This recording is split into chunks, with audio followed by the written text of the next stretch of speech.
So we should be ready to start. This is a serious trigger warning for any of you who don't know this game. Um, it does, I mean, it's a slow build, but it does get to some places. Uh, no, I'm good. I don't need to view everything. I know exactly what it contains. This is not a blind playthrough. But,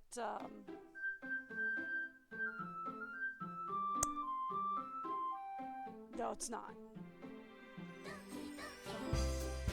So I get to do a lot of voice work today. This will be fun.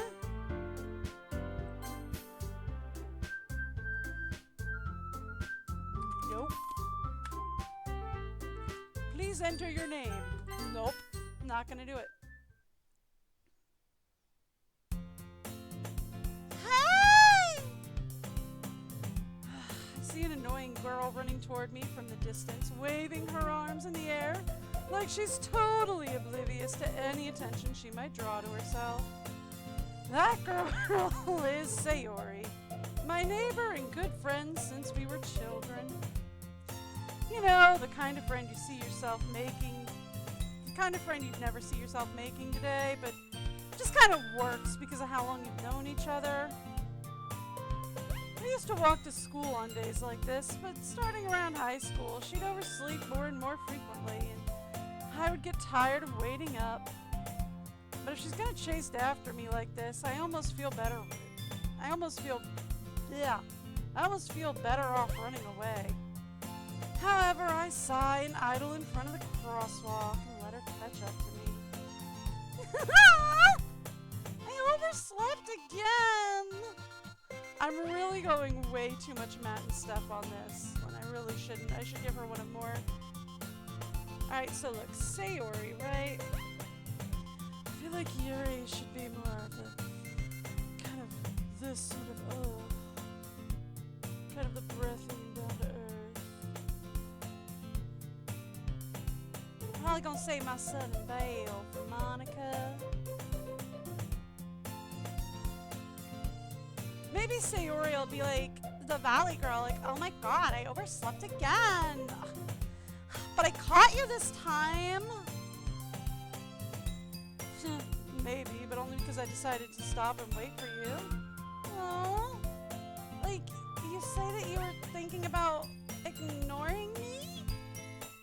That's so mean. Well, if people stare at you for acting weird, then I don't want them to think we're a couple of, like we're a couple or something. We're not. Hello? Skywalker.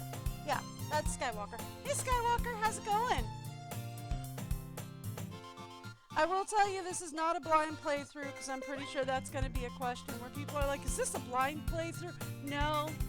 Also, thank you so much for the follow. I appreciate it. Kenobi. Okay. Alright then. That works. I get the reference. I'm just not great with it. Star Wars is not my thing, but it's not super not my thing either. I married a guy who likes it. Fine.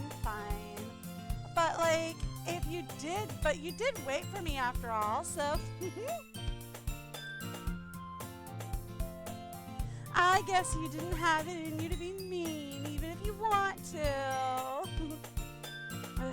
Whatever you say, Sayori. We cross the street together and make our way to school. As we draw near the streets, become increasingly speckled with students making their daily commute. By the way, Nope, have you, like, decided on a club to join yet, or what? A club? I told you already. I told you already. I'm really not interested in joining any clubs. Sorry. Yeah, be in real life, right? I haven't been looking either, so. Ugh, that's not true! you told me you'd join a club this year. Ugh, I did. I'm sure it's possible I did in one of our many conversations where I dismissively go along with whatever she's going on about.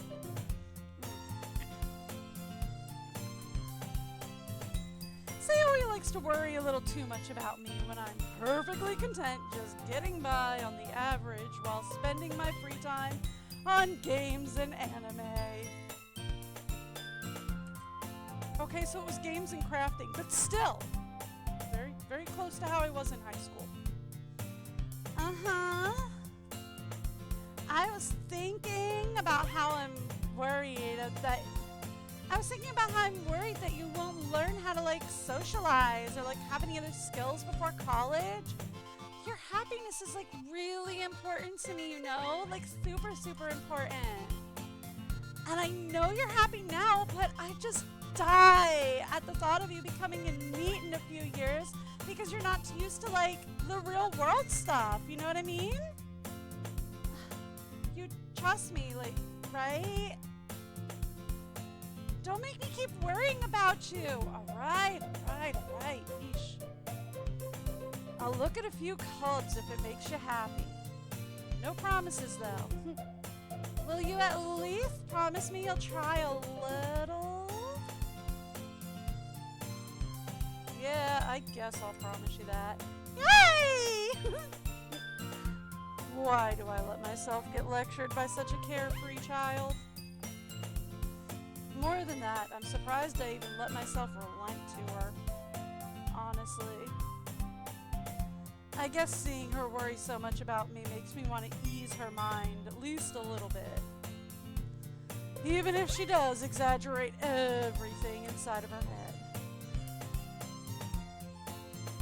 The school day is as ordinary as ever, and it's over before I know it. After I pack up my things, I stare blankly at the wall, looking for an ounce of motivation. Clubs. Ugh. Sayori wants me to check out some clubs. Great. I guess I have no choice but to start with the anime club. I mean, it only makes sense. I'm into anime. Why the heck not? Hello? Sayori? Sayori must have come into the classroom while I was spacing out. I look around and realize that I'm the only one left in the classroom. I thought I'd catch you coming out of the classroom, but like I saw you sitting here and like spacing out, so I just came in. Honestly, you're even worse than me sometimes. I'm impressed. You don't need to wait up for me if it's gonna make you late for your own club. Well, I thought you might need some encouragement, so I thought, you know. I know what? Well, you could come to my club. You know, if you want. Sayori. Yeah! There's no way I am going to your club.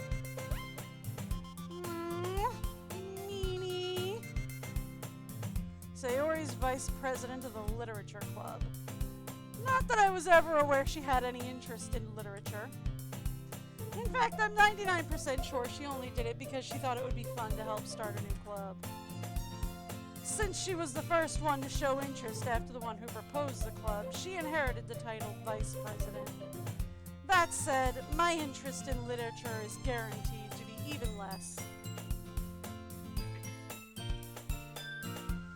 Yeah, I'm going to the anime club. Come on! Like, please, if I'm like super, super nice to you.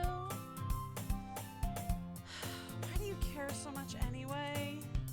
Well, I kinda told the club yesterday I would bring in a new member. And Natsuki made cupcakes and everything. Don't make promises you can't keep. Girl, please. I can't tell if Sayori is really that much of an airhead or if she's so cunning she had all of this. Oh, she's cunning.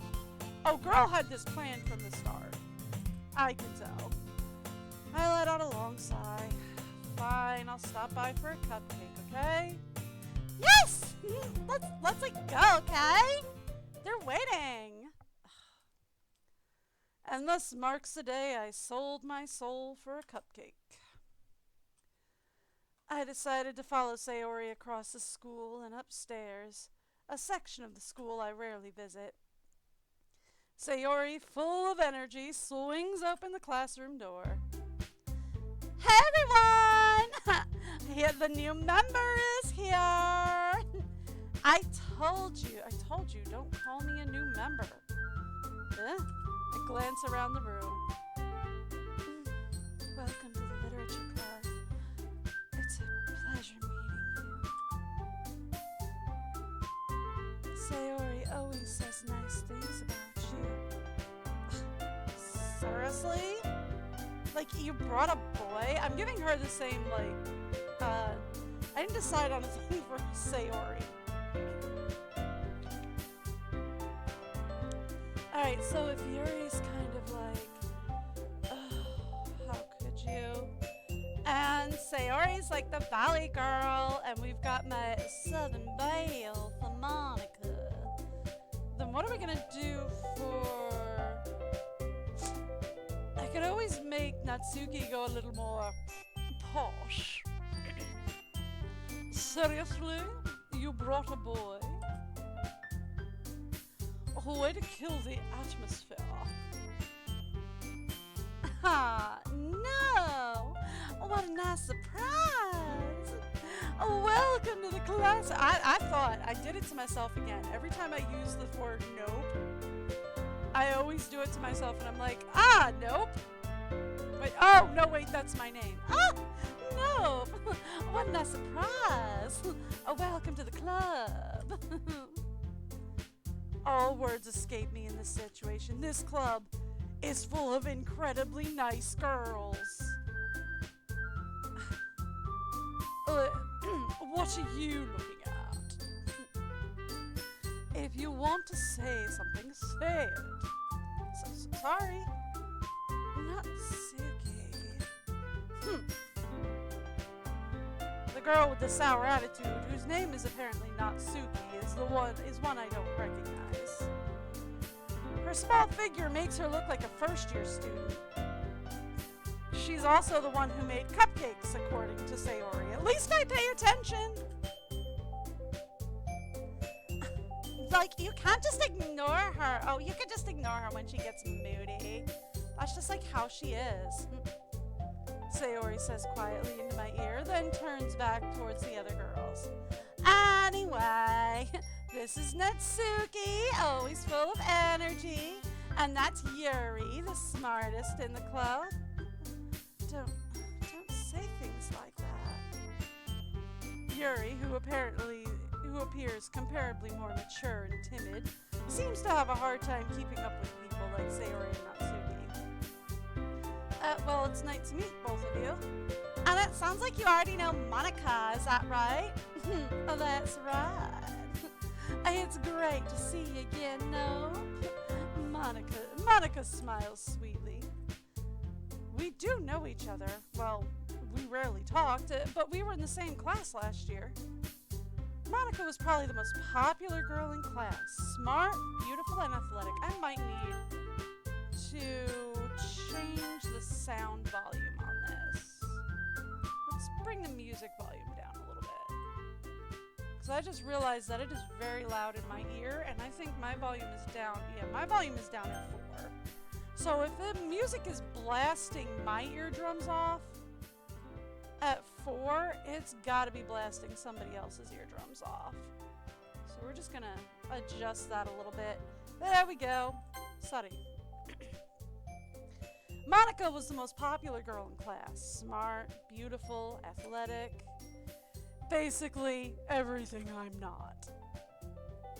So having her smile at me so genuinely feels a little... You too, Monica. Come, sit down. We made room for you at the table so you can, like, sit next to me or Monica. I'll get the cupcakes! Hey, I made them. I'll get them. Sorry, I got a little too excited. Then how about I make some tea as well? Thanks, but I already had some tea this morning. It's fabulous. Lemon ginger was great. However, if you have a nice blueberry, I'm down. Ooh, perhaps caramel? Anyway. The girls have a few desks arranged to form a table. As Sayori mentioned, it's been widened so that there's one space next to Monica and one space next to Sayori. Natsuki and Yuri walk over to the corner of the room where Natsuki grabs a wrapped tray and Yuri opens the closet. Still feeling awkward, I take a seat next to Sayori. Natsuki proudly marches to the back to the table, tray in hand. Okay, are you ready? Quite proud of this, actually. Ta-da! Oh! Natsuki lifts the foil off the tray to reveal a dozen white, fluffy cupcakes decorated to look like little cats. The whiskers are drawn with icing, and little pieces of chocolate were used to make the ears. So cute! I had no idea you were so good at baking, Natsuki. Even though this is really more the decorating that I'm praising and not really the baking. I can't judge baking until we take a bite. But that's just me. Sorry, I might be a baker. Well, you know, just hurry and take one. Sayori grabs one first, then Monica and I follow. It's like delicious! Oh my gosh! Sayori talks with her mouth full and has already managed to get icing on her face. I turn the cupcakes around in my fingers, looking for the best angle to take a bite. Like, I wouldn't judge her for getting icing on her face. You know you're about to do the same thing, right? Natsuki is quiet. I can't help but notice her sneaking glances in my direction. Is she waiting for me to take a bite? I finally bite down. Oh, I get that. You're so nervous about people judging your work. The icing is sweet and full of flavor. I wonder if she made it herself. This is really good. Thank you, Natsuki. What? Why are you thanking me? It's not like haven't I heard this somewhere before? I made them for you or anything. That's weird. Might be because this is a plus. I thought you technically did. Sayori said, well, maybe. But, you know, not for, you know, you, dummy. Alright. Yeesh. I gave up on Natsuki's weird logic and dismissed the conversation. Yuri returns to the table carrying a tea set. She carefully places a teacup in front of each of us before setting down the teapot next to a cupcake tray. You keep a whole tea set in this classroom? Oh, don't worry. The teachers gave us permission. After all, doesn't a hot cup of tea help you enjoy a good book? I'm really a soda girl, but yeah, I'll take tea. That works. I guess. I'm more of like, give me a cream puff and a soda type of person, but you know. Tea works, I guess. Don't let yourself get intimidated. Yuri's just trying to impress you. Ah! That's not... Insulted, Yuri looks away. I meant that, you know. I believe you. Well, tea and reading might not be a pastime for me, but I at least enjoy some tea every now and again. Well, I'm glad. Yuri faintly smiles to herself in relief. Monica raises an eyebrow, then smiles at me. So what made you consider the literature club? I was afraid of this question. Something tells me I shouldn't tell Monica that I was practically dragged here by Sayori. Why not? If it's the truth, it's the truth. What made you consider the literature club? Sayori insisted. Oh. Well, I suppose it's good to have friends that insist then, isn't it? You planning on staying? There's your conversation. Well, I haven't joined any clubs yet, and Sayori seemed really happy here, so that's okay. Don't be embarrassed. We all have to follow the narrative. We'll make sure you feel right at home, okay? As president of the literature club, it's my duty to make the club fun and exciting for everyone. Monica, I'm surprised. How come you decided to start up your own club? You could probably be a board member of any of the major clubs. Weren't you a leader of the debate club last year? Oh, well, you know. And to be honest, I can't stand all the politics around the major clubs. So I decided to start my own club where I can make the politics up as I go. It's better if it's a dictatorship. I mean, if you can make your own politics. It feels like nothing but arguing about the budget and publicity and how to prepare for events. I'd much rather take something I personally enjoy and make something special out of it. And if it encourages others to get into literature, then I'm fulfilling that dream. Like, Monica really is like a great leader. Yuri also nods in agreement. Well, then I'm surprised there aren't more people in the club yet. Must be hard to start a new club. You could put it that way. Not many people are very interested in putting out all the effort to start something brand new. Especially when it's something that doesn't grab your attention. You know, like literature. I mean, really, how many times can you read the Odyssey? It's a bit dry. A classic, mind you, but a bit dry. You have to work hard to convince people that you're both fun and worthwhile. But it makes school events like the festival that's coming up that much more important. I'm confident that we can really grow this club before we graduate. So in other words, I'm thinking about publicity for this club already, even though I said that I don't like thinking about publicity, if you get my drift. I adjusted the camera so real fast.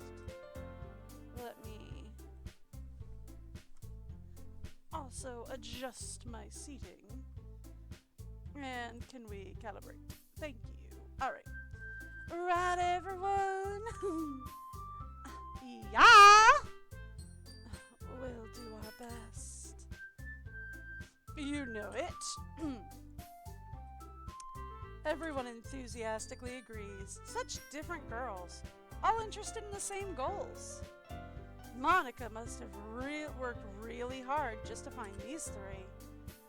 Maybe that's why they're all so delighted by the idea of a new member joining. Though I still don't really know if I can keep up with their level of enthusiasm about literature. So Nope, what kinds of things do you like to read? Well, considering how little I've read these past few years, I don't really have a good way of answering that. Manga? Christian fiction? Mostly adventures? No? Okay, that's cool. I mutter quietly to myself, half joking. Natsuki's head suddenly perks up. It looks like she wants to say something, but keeps quiet. Not much of a reader, I guess. Not since I graduated high school, no. Like, I went to a really bad high school, and even when we were in class, classes really didn't happen. So I spent most of my time there reading because I didn't really have portable game systems or anything to take with me at the time. So it was just easier to take a book when the class decided not to be a class, just sit there and read. But, you know, I haven't really been reading since high school. Don't really have the time anymore.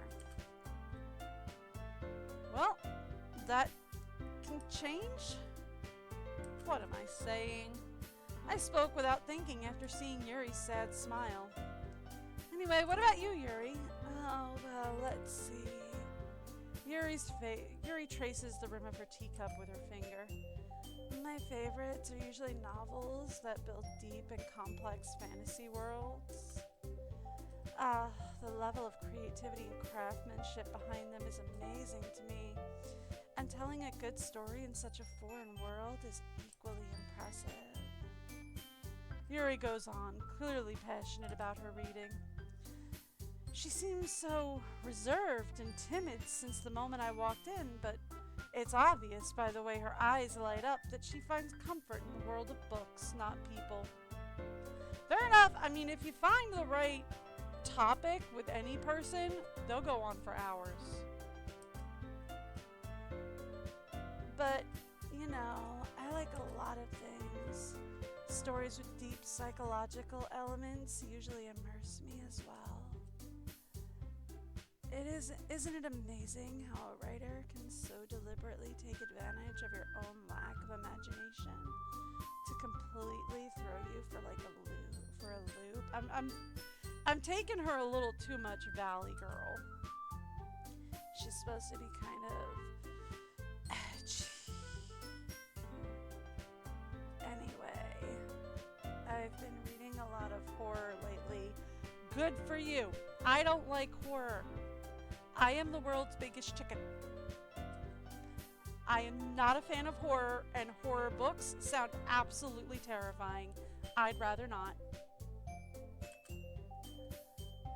I read a horror book once. I did not, but cool.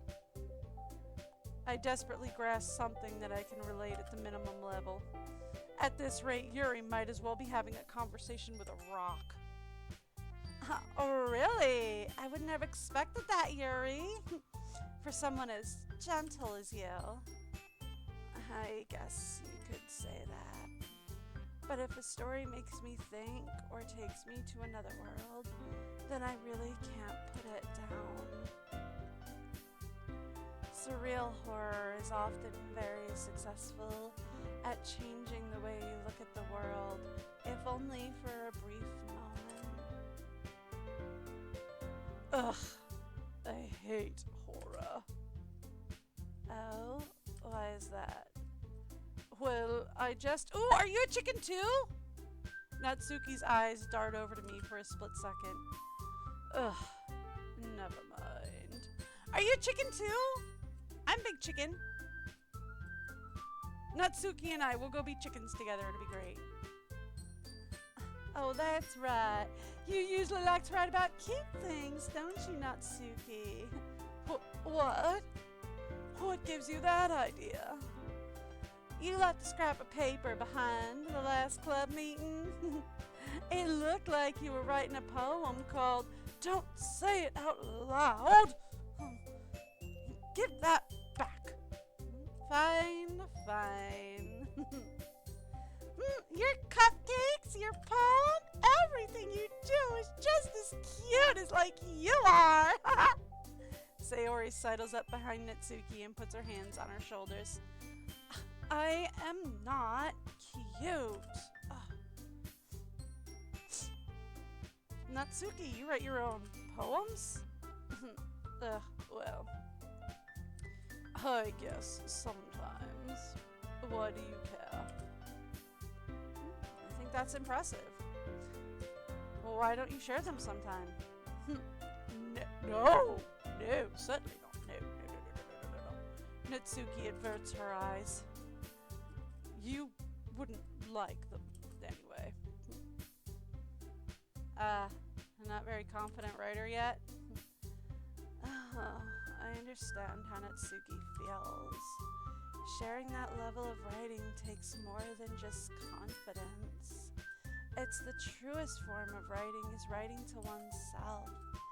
You must be willing to open up to your readers, exposing your vulnerabilities and showing even the deepest reaches of your heart.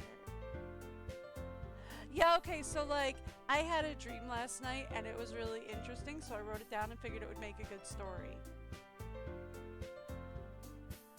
I think you and I have different concepts of writing, Yuri. Do you have writing experience too, Yuri? Maybe you should share some of your work. You can set an example and help Natsuki feel comfortable enough to share hers. Why? If she doesn't feel comfortable, maybe she just shouldn't. Maybe it's not her thing. I guess it's the same for Yuri. Aww. Like, I wanted to read everyone's poems. We sit in silence for a moment. Okay. I have an idea, everyone. Natsuki and Yuri look quizzically at Monica. Let's all go home and write a poem of our own. Then next time we meet, we'll all share them with each other. That way, everyone is even. Pardon? Yeah, like let's do it. That sounds totally fun. Plus, now that we have a new member, I think it'll help us all get a little more comfortable with each other and strengthen the bond of the club, yeah? Isn't that right? No? Monica smiles warmly at me once again. Hold on, there's still one little teeny tiny problem.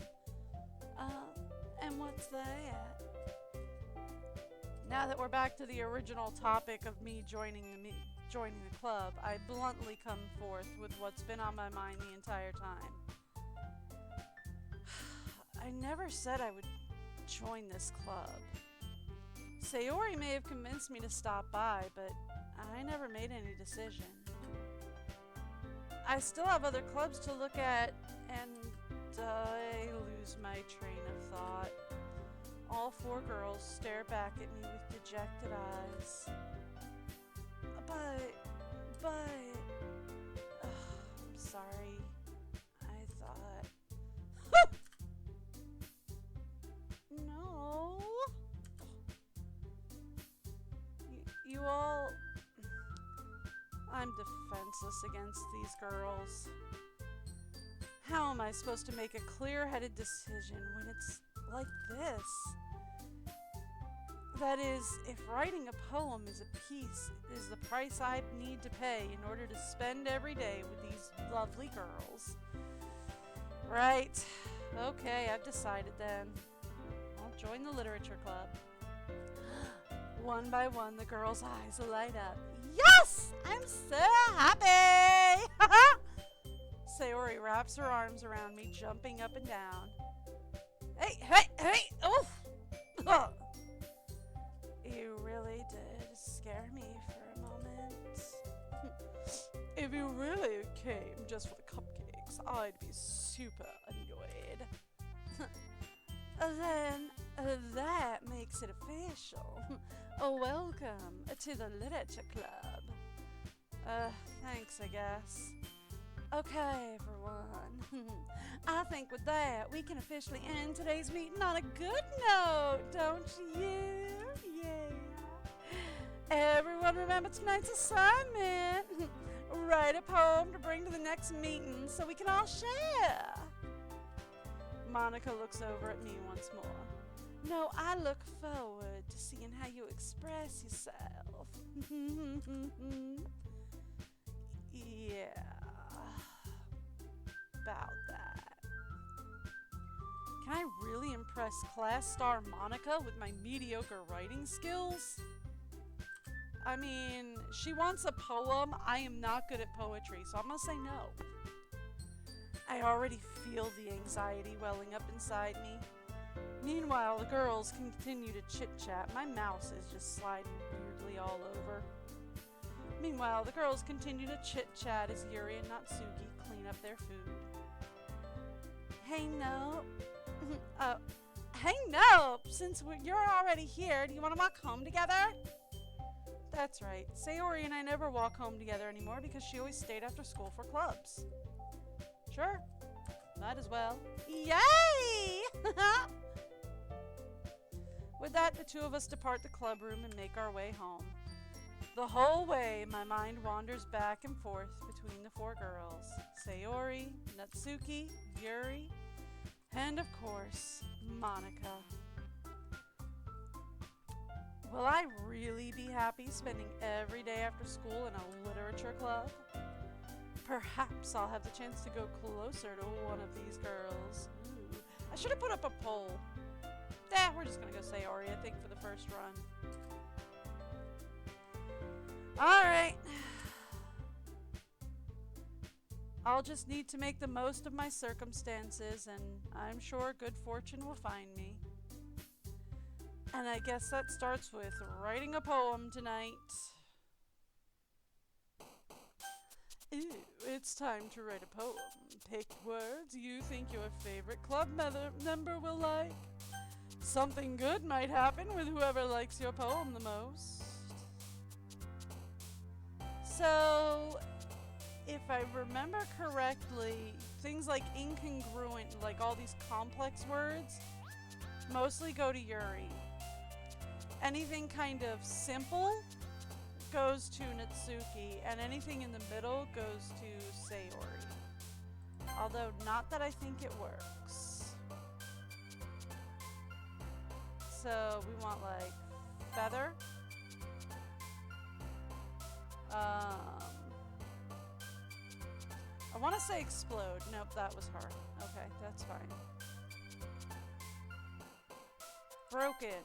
Yeah, see, anything like in the middle is Sayori. She's very simple. She's very complex. So like Starscape and agonizing. Sparkle! Bouncy! Okay, that was her. She's... Alright. I mean, it really doesn't matter what we're doing. I'm really overthinking this. Marshmallow! That's her.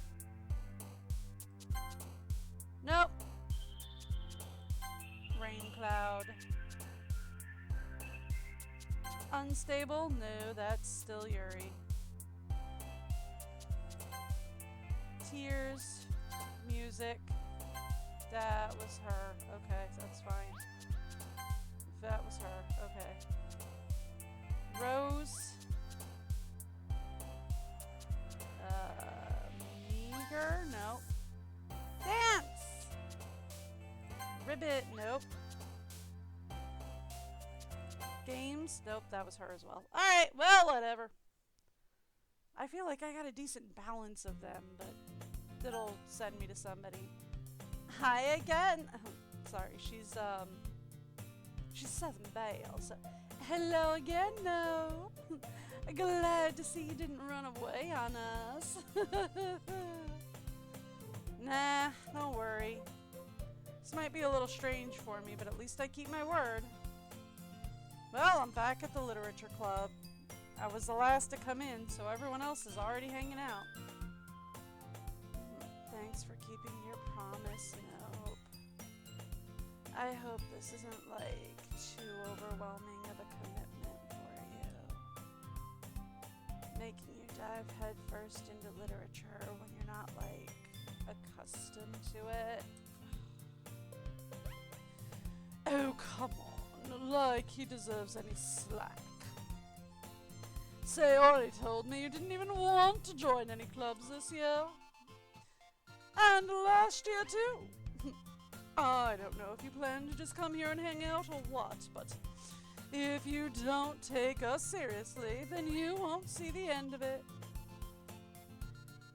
Natsuki, You certainly have a big mouth for someone who keeps her manga collection in the club room. Natsuki finds herself stuck between saying Monica and manga. Manga is literature!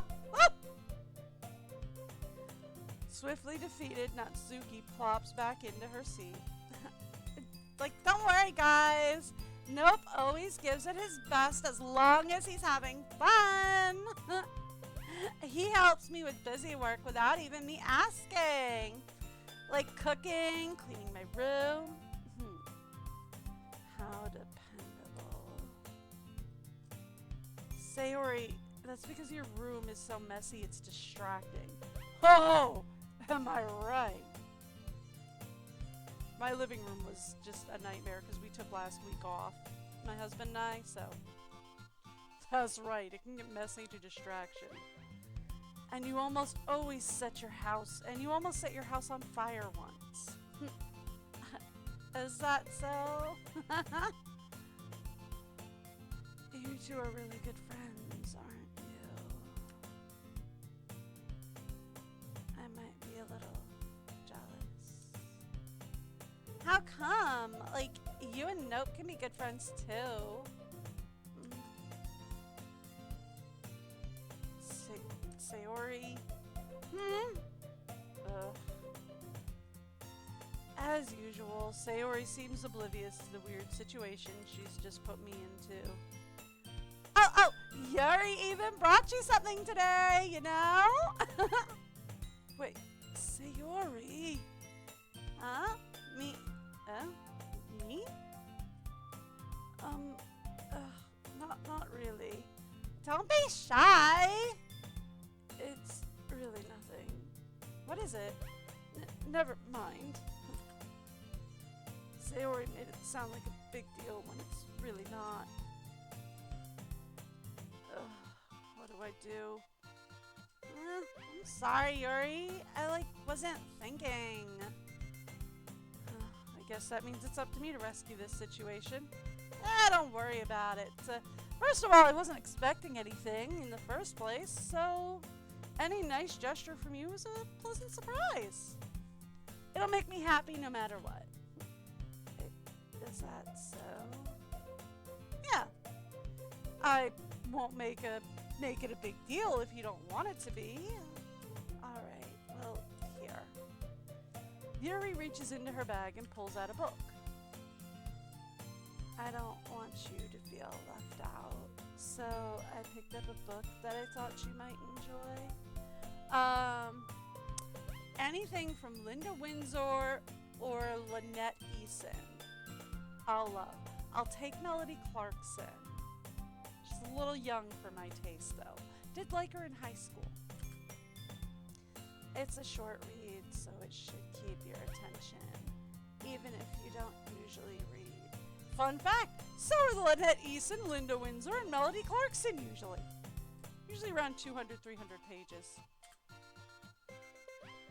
And we could,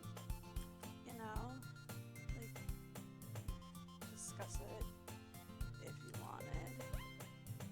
That is... How is this girl accidentally being so cute? She even picked out a book she thinks I'll like, despite me not reading much? Yuri, thank you. I'll definitely read this. I enthusiastically take the book. Well, you can read it at your own pace. I look forward to hearing what you think. Now that everyone's settled in, I expected Monica to kick off some scheduled activities for the club, but that doesn't seem to be the case. Sayori and Monica are having a cheery conversation in the corner. Yuri's face is already buried in a book, and I can't help but notice her intense expression, like she was waiting for this chance. Meanwhile, Natsuki is rummaging around in the closet. Man, looks like no one wants to be bothered today. I slumped down into the nearest desk. How am I supposed to occupy myself with something literature related by myself like this? Reading is usually a solo activity. I guess I could always read some of the book Yuri gave me, sure. but I'm feeling a little too tired to read. Okay, fair. I could probably fall asleep right now. Close my eyes, end up listening. I close my eyes and end up listening in on Sayori's conversation with Monica. Like, we're probably gonna seem really lame compared to all the other clubs, though. Well, we can't give up. The festival is our chance to show everyone what the literature is all about. The problem is the idea of a literature club sounds too dense and intellectual. We should have just called it a book club, really, and just decided what books we was gonna read. People would have been a little less leery of that. But it's not like that at all, you know? We just need a way of showing that to everyone. Something that speaks to their creative minds. Like, that doesn't solve the problem, though. What do you mean? Even if we come up with the most fun thing ever, nobody will come in the first place if it's a literature event. So, it's more important to figure out how to get people to show up in, like, the first place, you know? And after they come, we can do the thing to speak to their creative minds or whatever. What's this? What's this? Sayori is taking this seriously. It's rare to hear her deliberating like this. Well, that is a good point. In that case, do you think food will do the trick? What kind? Well, I guess we could. Cupcakes! Good thinking. Natsuki would love to do that. You're right. Natsuki makes the best cupcakes ever. That works out perfectly. That wasn't why you suggested it. Cupcakes speak to my creative tummy. Cupcakes it is, then. I'm hungry. Anyway, we'll still need to work out the details of the event itself. I find myself smiling. In the end, Sayori is still her usual self. But therein lies the unexplained reason I admire her. Unlike me, who has trouble finding any motivation at all, Sayori can put her mind to things and make them come to life. I suppose that's why I ended up letting her get on my case about things. I can't help but wonder what it would be like to see the world through her eyes. Ah! Oh.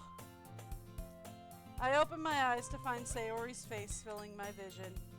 I nearly fall out of my chair. Ah! Sorry. Wait, actually I'm not sorry at all. It's your fault for sleeping like that. This isn't the napping club. Does our school have a napping club? I would love to join. I will switch clubs if there is a napping club. You're staying up late again, aren't you? Now that you're in a club, you're gonna have less time for anime, you know. Well, that stinks. You'll need to get used to it. Don't say that so loud, jeez. I glanced over my shoulder to see if Monica overheard. That's true, though! Yeah, I know. You're always looking out for me, Sayori. I know, right? That's what I do best. That's a problem. What about you? You look out for me better than you look out for yourself. Oh, relatable. You're still oversleeping every day, aren't you? Not every day. That's not very convincing. How many days this past week have you gotten up on time? That's a secret. I knew it. Come on! At least give me, like, the benefit of the doubt or whatever. I can't even do that. Look at you, Sayori. It's written all over you. Huh? Sayori glances around at herself. How's that written all over me? You were clearly in a rush this morning. Look, your hair is sticking out all around here. Ah! I run my fingertips down the side of Sayori's hair, trying to straighten it out. Okay. Man, you really need a brush for this. My hair's just really hard to get right. That's all. I won't fall for that. What do you know about styling her hair? Do you style her hair every day? Back off. There's more than just your hair. Look, your bow isn't straight either. Maybe that's the style she was going for. And there's the toothpaste stain on your collar right here. Dude, at least she brushed her teeth. I try to wipe the stain with my fingers. But nobody would ever notice that. Of course they would. Oh, come on. No, they wouldn't. Nobody's going to tell you about it because they don't want to embarrass you. Fortunately, I really don't care about that. Meanie. Oh, agreed. And you don't even keep your blazer buttoned up. Why would you? Seriously, Sayori. Why do you think you don't have a boyfriend yet? Ah! That's super mean. You are like stepping over a line, buddy, and I will not tolerate. Sorry, but you'll thank me later. I start to button her blazer from the bottom. Once you see how much better it looks, you'll change your mind. No, you're forcing her to dress and act and look the way you want her to.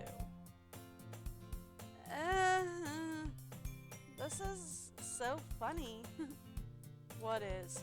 Well, it's just thinking how weird it is to have a friend who does these kinds of things.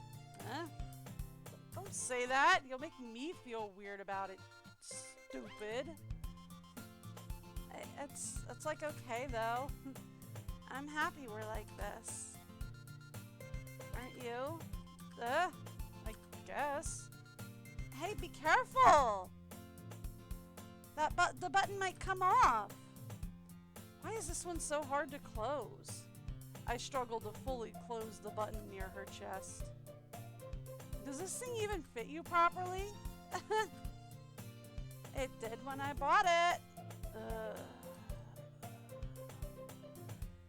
If you ever buttoned it, you would have noticed that it doesn't fit you anymore. What are you smiling about? That just means my boobs got bigger again. Don't say that out loud. Anyway, you look much better now, so, why does it feel so strange to see Sayori's blazer buttoned up like that? But it's so stuffy. Ugh, I like dressing my way better. It's not worth it at all. Sayori hastily unbuttons her blazer once more. That way we don't have to draw new art. Phew! That's so much better. I am going to wear my clothes my way. Thank you very much, sir. Sayori puts her arms out and twirls around. So if I keep it unbuttoned, then I won't get a boyfriend, right? What kind of logic is that? And why are you saying it like it's a good thing? Because if I had a boyfriend, then he wouldn't even let you do things like this. And you take care of me better than anyone else would. Anyway, so that's why I'm like keeping it unbuttoned, okay? Stop saying all these embarrassing things, or at least lower your voice a couple of octaves. I didn't say anything like embarrassing. Jeez. Well, anyway, just focus on trying to wake up a little earlier. Only if you focus on going to bed earlier. Fine, fine. It's a deal. I guess we really are better at taking care of each other than we are at taking care of like ourselves or whatever. Yeah, I guess so, huh? So maybe you should come wake me up in the morning. Maybe you should come wake me up in the morning. You're doing it again, Sayori. Ah, but I was joking that time. Man, it's impossible to tell with you sometimes. Okay, everyone. Huh? Monica suddenly calls out. Why don't we share the poems we wrote now? Yay! Nope, I can't wait to read yours. Yeah, same. I failed to sound enthusiastic, but Sayori still trots away to retrieve her poem. By the way, did you remember to write a poem last night? Yeah. My relaxation ends. I can't believe I agreed to do something so embarrassing. Couldn't really find much inspiration since I never really done this before. Well, now that everyone's ready, why don't you find someone to share with?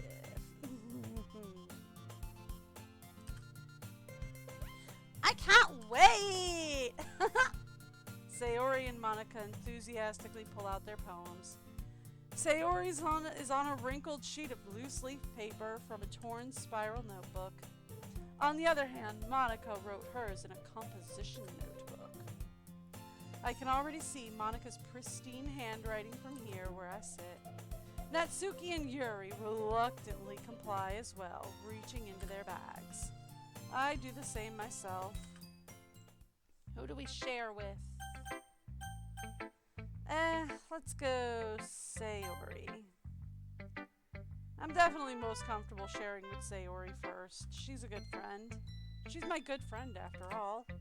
Right? Huh? Oh my goodness! This is so good, nope!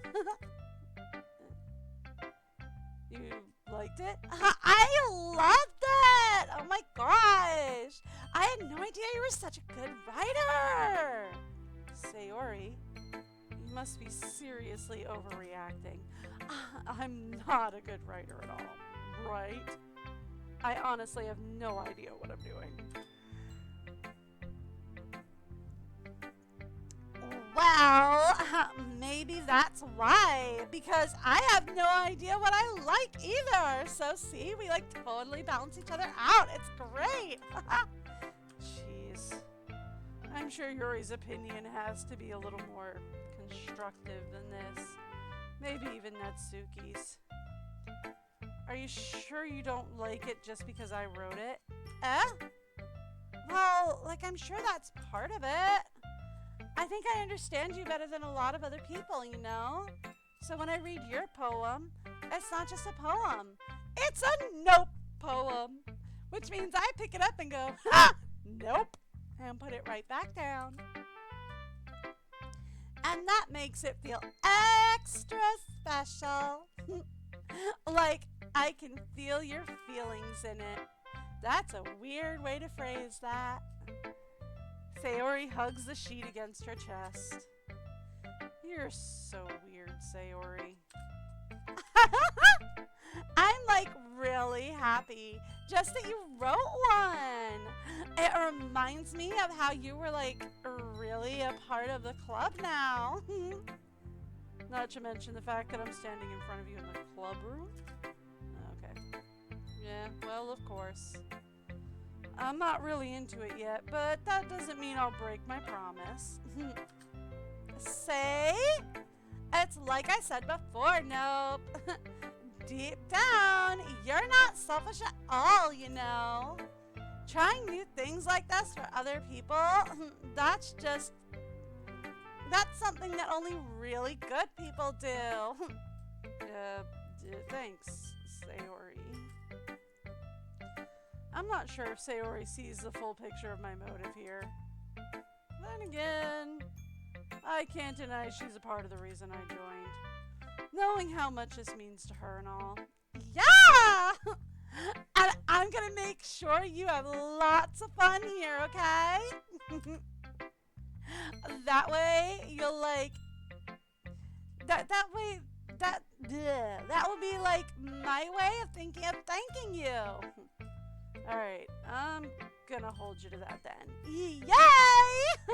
Now like you'll read my poem too, right? Don't worry. I'm like super bad at this. We'll see about that. Dear sunshine, the way you glow through my blinds in the morning, it like makes me feel like you missed me. Kissing my forehead to like help me out of bed, making me rub the sleepy from my eyes. Are you asking me to like come out and play? Are you trusting me to wish away a rainy day? I look above, the sky is blue. It's a secret, but like, I trust you too. If it wasn't for you, I could sleep forever. But I'm not mad. I want breakfast. Sayori, this is just a guess, but did you wait until this morning to write this? No. Okay, like, maybe just a little bit. You can't answer just a little bit to a yes or no question. I forgot to do it last night, okay? Well, at least that makes me feel a little bit better about myself. Don't be mean. Still, I tried my best. Yeah. I didn't mean to say it was a bad poem. It came out nice, or how should I put it? It sounds just like you. Really? Yeah. Especially that last line. I made eggs and toast! Even though you were late to school. It's bad to skip breakfast. I get all cranky. Well, I guess there's no point in arguing. Anyway, thanks for showing me. This is so much fun. Monica's like the best, isn't she? Yeah. But next time I won't forget. But like next time I won't forget. And I'm gonna write the best poem ever. Well, I guess I look forward to it then. Alright, let's say Natsuki next.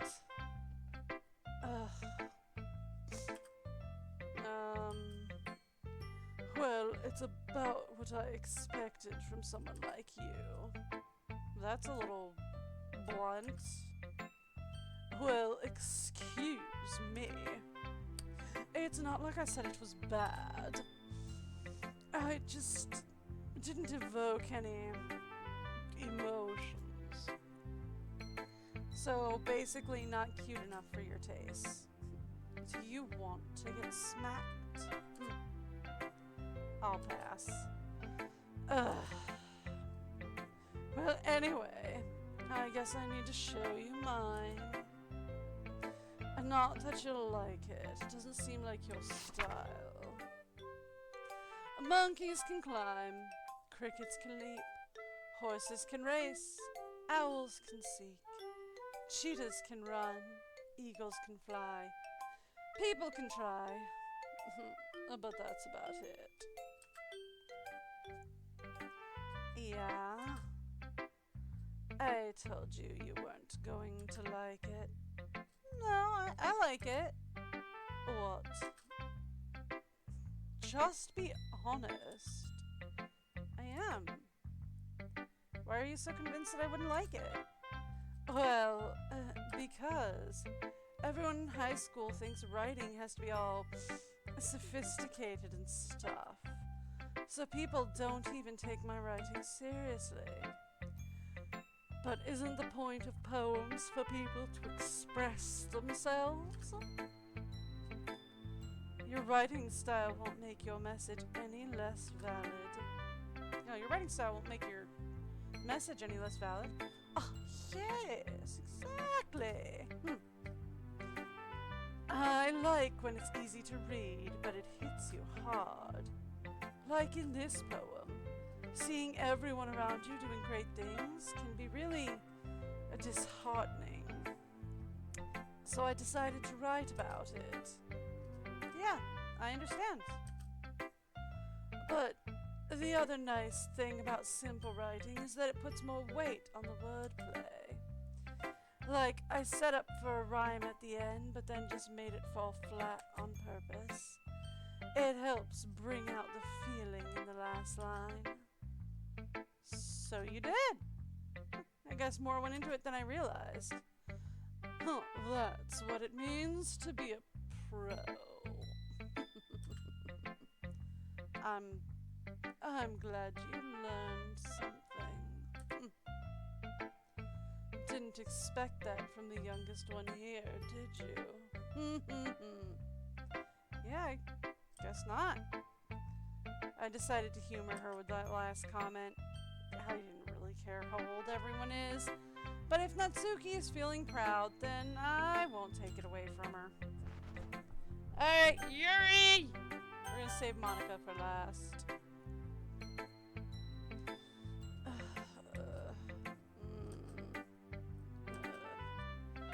Yuri stares at the poem. A minute passes. More than enough time for her to finish reading.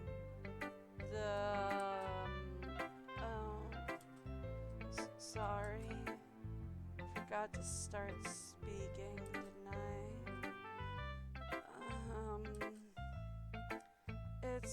It's fine. Don't force yourself. I'm not. I just need to put my thoughts into words. Hold on. Okay. This is your first time writing a poem, right? Yeah. Why do you ask? I'm just making sure. I guess that it might be after reading through it. Ugh. So it's that bad? No. Did I just raise my voice? Ugh. Sorry. Yuri buries her face in her hands. You know, your hair is long enough. Just use that. Worked a charm for me throughout middle school. I couldn't help but notice that it's been several minutes and we really haven't gotten anywhere. It might take Yuri a while to get used to new people. It's fine. I really didn't notice. What were you saying? Right. So it's just that there's specific writing habits that are usually typical of new writers, and having been through that myself, I kind of learned to pick up on them. I think the most noticeable thing I recognize in new writers is they try to make their style very deliberate. In other words, they tend to pick a writing style separate from the topic matter, and they form fit the two together. The end result is both the style and the expressiveness are weakened. Once Yuri finds her train of thought, it's as if her demeanor totally changes. Her stammering is completely gone and she sounds like an expert. Of course, that's not something you can be blamed for. There are so many different skills and techniques that go into writing even a simple poem. Not just finding them and building them, but getting them to work together is probably the most challenging part. It might take you some time, but it all comes with practice. I'm learning by example and trying new things. I also hope that everyone else in the club gives you, valuable feedback. Natsuki can be a little bit biased, though. Biased how? Well, you know what? Never mind. I shouldn't be talking about people like that. Sorry. It's fine. I'm not sure if Yuri is apologizing to herself, to me, or to Natsuki, but either way, I'll accept it. It's fine. Do you mind if I read your poem now? Please do. I love to share my thought process behind it. Yuri smiles dreamily as if that's a rare opportunity for her, which itself is kind of funny. After all, isn't this supposed to be a literature club? Ghost under the lights. The tendrils of my hair illuminate beneath the amber glow. Bathing. It must be this one. The last shimmering streetlight to have withstood the test of time. The last yet to be replaced by the sickening blue-green hue of the future. I mean, if you wait long enough, the streetlight outside my house goes from blue to amber. Dim, alright. I bathe, calm, breathing air of the present, but living in the past. The light flickers, and I flicker back.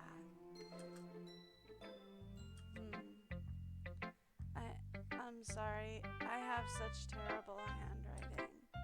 What? I wasn't thinking that at all. But it took you a long time to read it and all. Well, I just don't read script very often. I actually think your handwriting is pretty. That's a relief.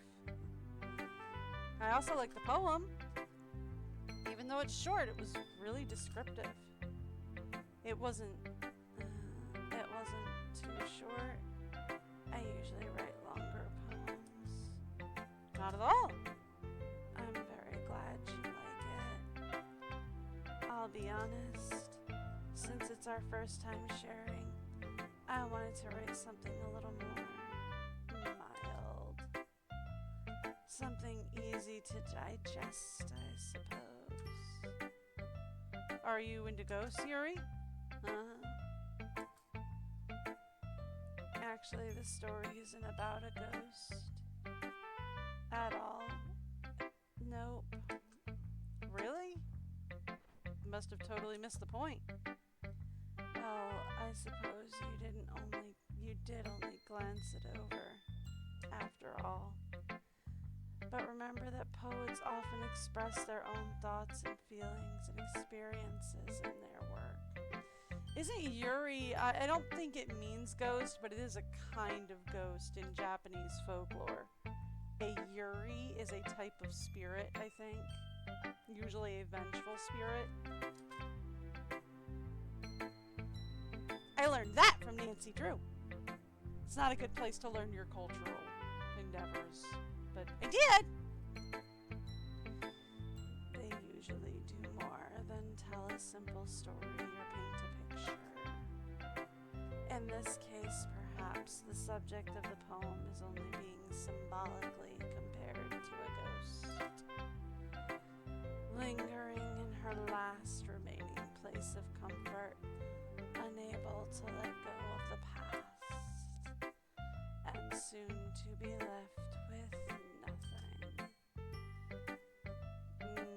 That's a lot more solemn, putting it that way. I hadn't even thought of that. That's impressive. It's nothing, really. Well, it makes me happy that you think that. Just remember that it won't be long before you pick up on these things, too. Yeah, maybe you're right. I guess I'll have to keep trying. I'm counting on you. Well, I guess we're going to Monica. Hi there, Nope. How's it going?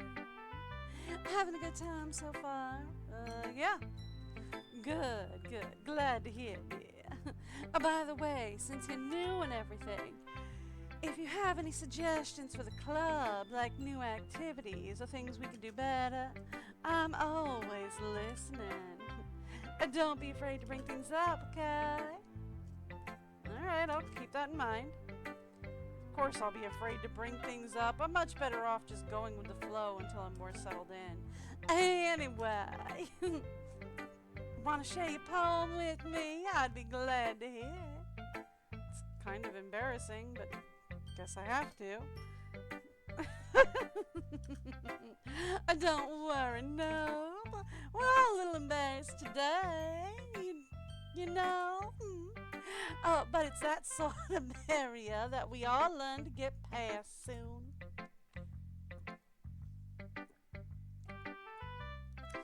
Yeah, that's true. I hand Monica my poem. I like this one.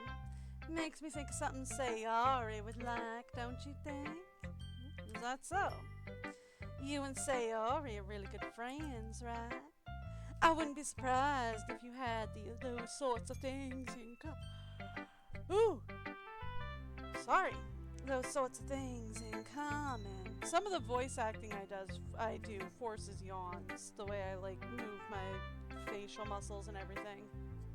Forces yawns. I don't know why. Well, we may be good friends, but Sayori and I are actually really different. Well, that may be the case, but there are also some similarities that you wouldn't expect. The way she talks about you. Sounds like the two of you really care about each other's well-being.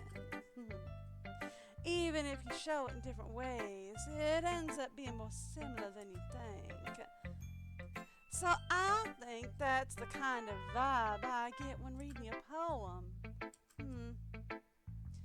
You sure you're not reading too much into it?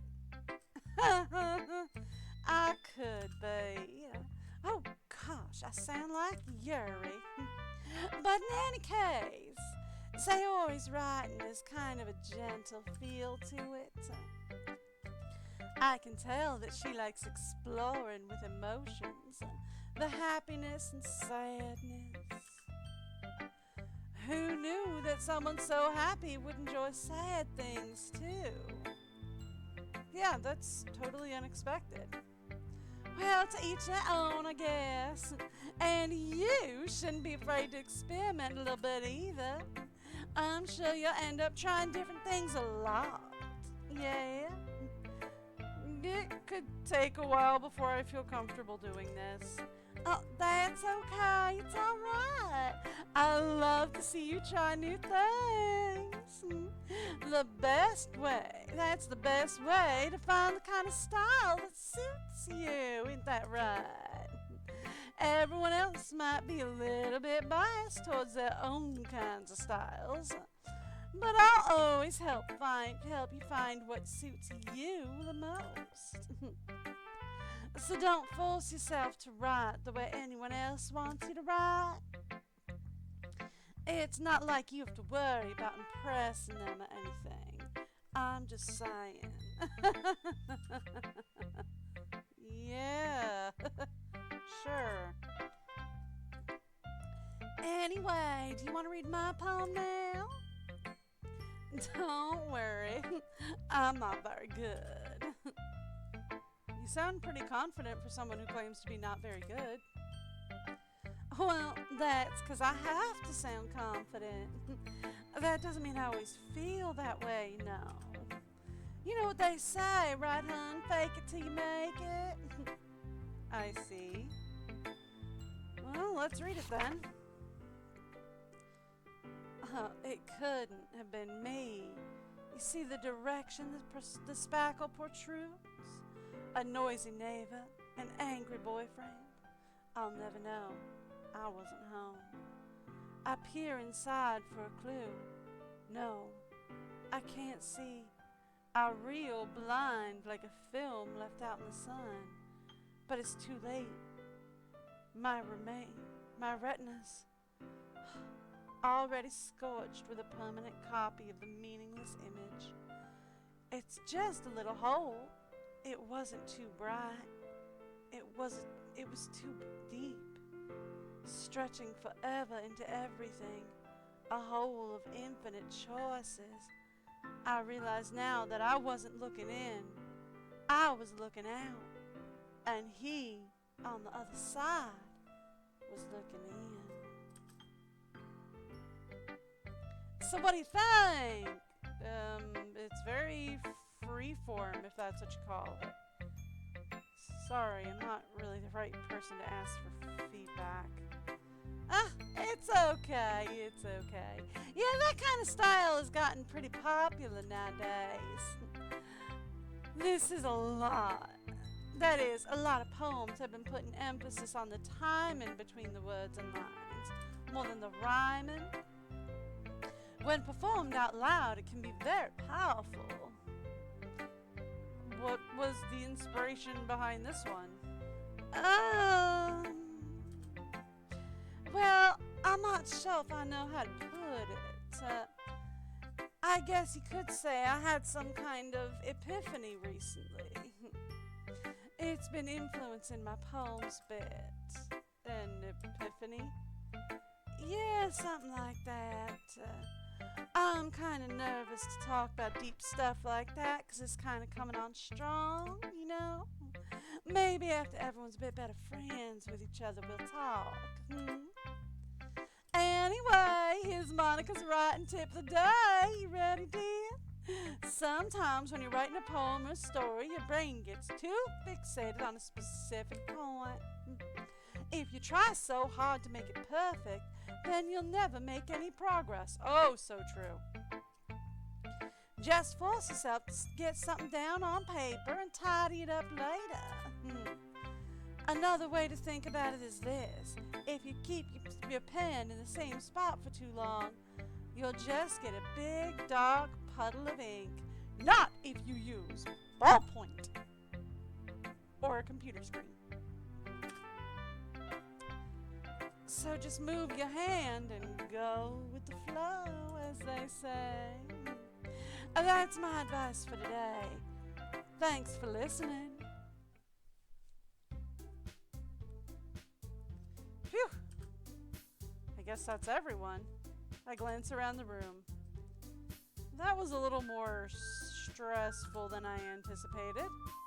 It's as if everyone's judging me for my mediocre writing abilities. Even if they're just being nice, there's no way my poems can stand up to theirs. But this is a literature club after all. I sigh. I guess that's what I ended up getting myself into. Across the room, Sayori and Monica are happily chatting again. My eyes land on Yuri and Natsuki. They gingerly exchange sheets of paper, sharing their respective poems. As they read in tandem, I watch each of their expressions change. Natsuki's eyebrows furrow in frustration. Meanwhile, Yuri smiles sadly. What is with this language? Did you say something? Ugh, it's nothing. Natsuki dismissively returns the poem to the desk with one hand. I guess you could say it's fancy. Thanks. Yours is cute. Cute? Did you completely miss the symbolism or something? It's clearly about the feeling of giving up. How can that be cute? I know that. I just meant the language, I guess. I was just trying to say something nice. You mean you have to try that hard to come up with something nice to say? Thanks, but it really didn't come out nice at all. Well, I do have a couple of suggestions. If I were looking for your suggestions, I would have asked somebody who actually liked it. Which people did, by the way. Sayori liked it, and Nope did too. So based on that, I'll gladly give you some suggestions of my own. First of all, excuse me? I appreciate the offer, but I've spent a long time establishing my writing style. I don't expect it to change anytime soon, unless of course I come across something particularly inspiring, which I haven't yet.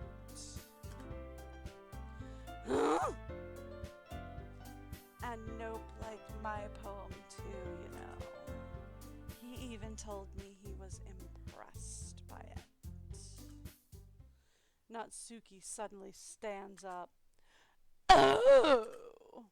I didn't realize you were so invested in trying to impress our new member, Yuri. That's not what I do. You're just, Yuri stands up as well. Maybe you're just jealous that Nope appreciates my advice more than he appreciated yours.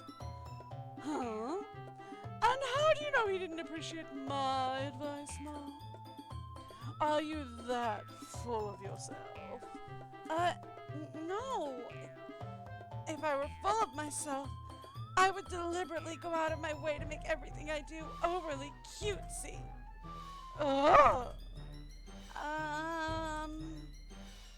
Is like everyone okay? Or, well, you know what? I wasn't the one whose boobs magically grew a size bigger as soon as Nope started showing up. Natsuki! Natsuki, that's a little... This doesn't involve you!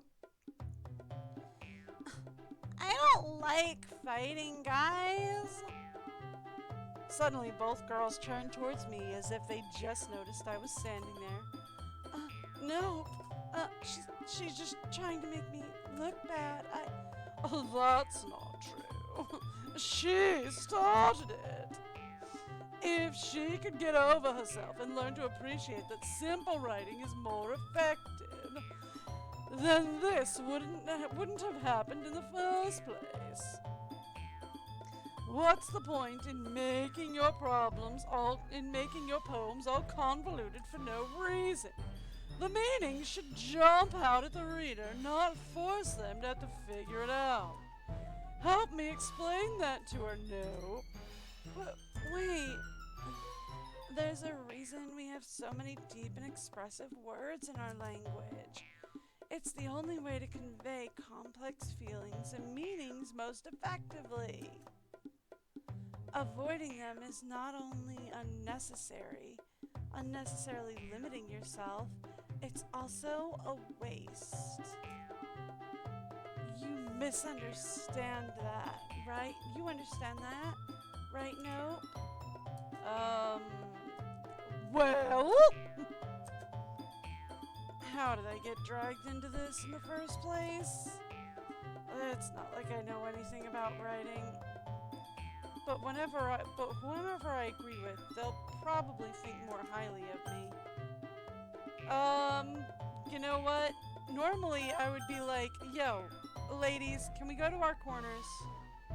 Natsuki has some beautiful, simple writing, and that's great. It does wonderful for her style, and it has impact. Yuri has a wonderful style as well, and that does great for her, right? You both have beautiful styles. It both works well for both of you. Just do yourselves a favor, and next time, read no critiques. Can we all agree to that? You both read it, you don't critique it. Okay? You read it, you say, I liked it, or it wasn't my thing, and we all move on. But since they want me to pick somebody, we'll go with Sayori. Natsuki. Natsuki glares at me, drying up words I had in my mouth. So instead I turn to Yuri. Yuri? But Yuri's expression is so defenseless that I can't bring myself to say anything to her. Girls, to your corners. Sayori? Yeah! Everyone's fighting is making Sayori uncomfortable. How can the two of you keep fighting when you know you're making your friend feel like this? The guilt trap. Sure, let's go with it. Nope. Well, that's her problem. This isn't about her. I agree. It's unfair for others to interject their own feelings into our conflict. Yeah, unless Sayori wants to tell Yuri what a stuck-up jerk she's being. She would never. It's your immaturity that's made her upset in the first place. Excuse me. Are you listening to yourself? This is exactly why nobody lets stop! Natsuki, Yuri, you guys are my friends. I just want everyone to get along and be happy. My friends are wonderful people, and I love them because of their differences. Natsuki's poems, they're amazing because they give you so many feelings with just a few words. And Yuri's poems are amazing because they paint beautiful pictures in your head. Everyone's just so talented. Why are we fighting? Because, well, also, Natsuki's cute, and there's nothing wrong with that. And Yuri's boobs are the same as they always were. Big and beautiful. Okay, thanks, Natsuki. Appreciate that. Or Sayori. Sayori! Sayori stands triumphantly. Monica behind her with a bewildered expression. I'll make some tea. Yuri rushes off. Natsuki sits down with a blank expression on her face, staring at nothing. So, why is Sayori so this is why Sayori is the vice president. I whispered to Monica. She nods in return.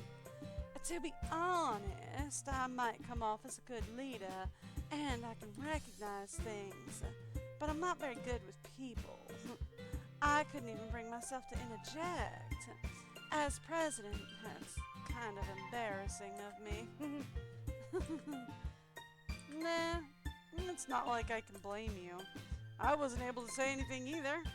Well, I guess that just means Sayori is amazing in her own way, isn't she? You could say that. She might be an airhead, but sometimes it's weirdly suspicious that she knows exactly what she's doing.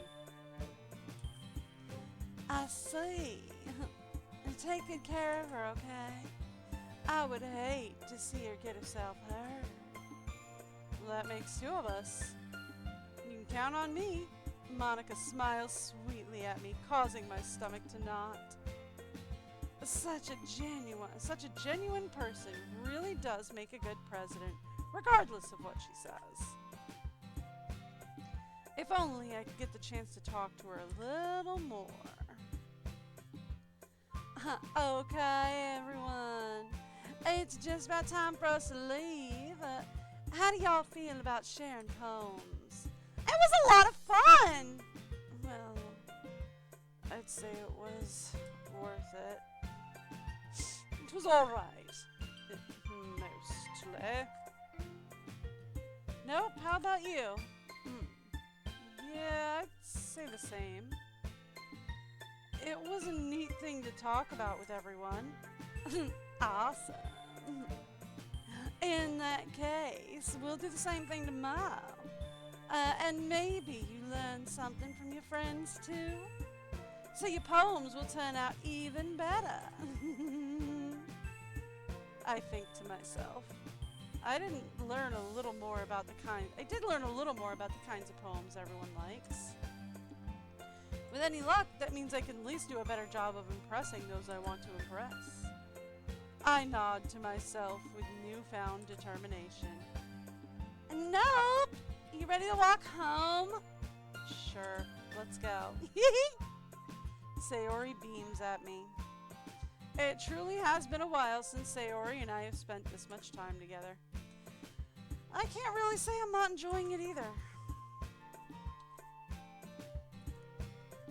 Sayori, about what happened earlier. Huh? Like, what do you mean? You know, between Yuri and Natsuki? Does that kind of thing happen often? Oh, that! Oh, that! No. That's just like, really the first time I've ever seen them fight like that. I promise, they're both wonderful people. You don't hate them, do you? No, I don't hate them. I just wanted your opinion, that's all. I can see why they'd make good friends with you. Oh, whew, thank goodness. You know, nope. Like, it's nice that I get to spend time with you in the club. But I think seeing you get along with everyone is what's making me the happiest. Like, I think everyone really likes you too. That's every day is gonna be like so much fun. Ugh. Looks like Sayori still hasn't caught on to the kind of situation I'm in. Sure, being friends with everyone is nice, but does it really need to stop there? We'll just see what the future holds, Sayori. I pat Sayori on the shoulder. I said that more to myself than to her. It's easy to use Sayori as an internal monologue sometimes. Okay! Yeah, let's do this. Alright. So, she likes stuff. Ooh, gracious. She likes stuff that is both happy and sad. And I am going to take a quick break real fast. I'm going to give you guys the break video. I need to refill my water and get myself get a little walk around, everything like that. So I'll be right back.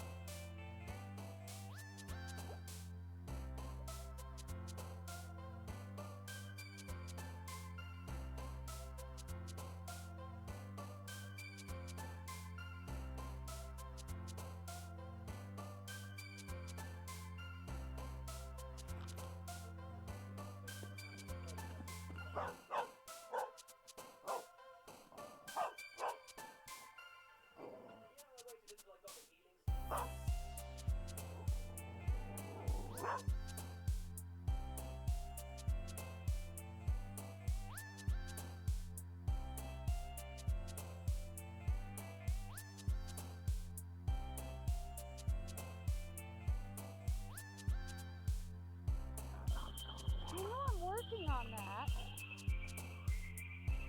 Are you trying to help?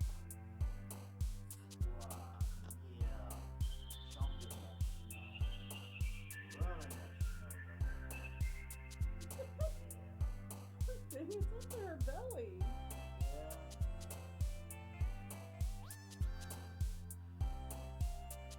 Seems like she's having a ball. She loves the deep snow. She absolutely loves the deep snow. Like, I don't know where to go. I'll just keep running. I mean, like, she kind of hates it when it's just like, you know, a little bit of snow. But when it's deep like this, oh, she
that box get away with being unopened.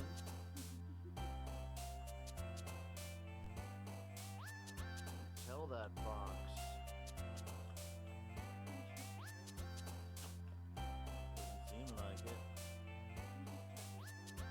Oh, okay. Yeah. Yes.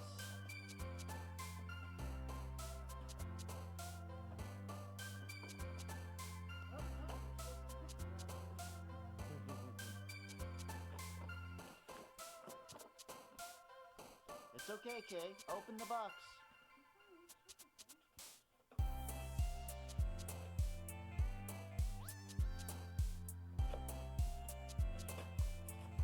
Yeah. Get it.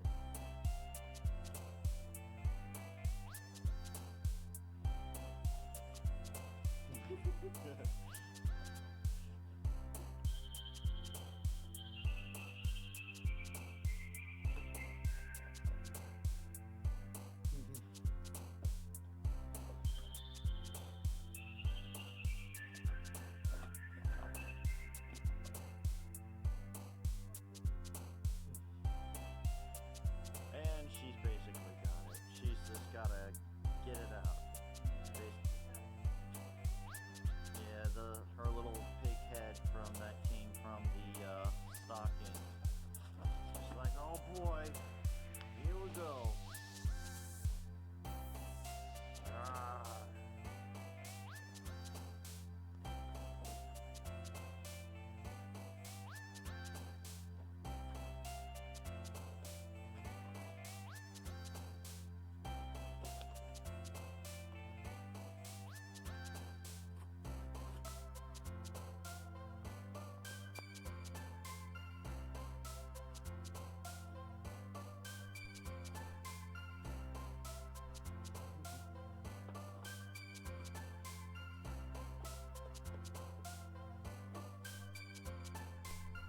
Sorry about that. I might have grabbed an apple pie cream puff. Just because energy. Anyway, alright, so we were picking words alone, because she likes anything joy and sorrow.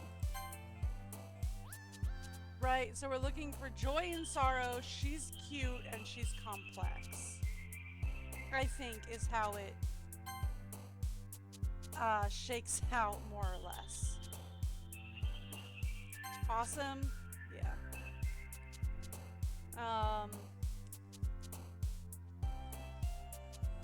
Death. She's gonna have an awesome death, apparently, while being lonely and joyful. I don't get any of this. Empty. Heart.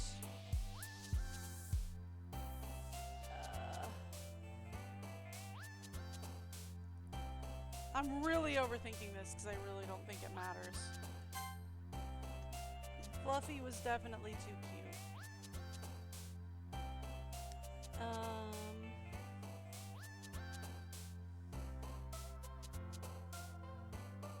Waterfall, that was her. Okay.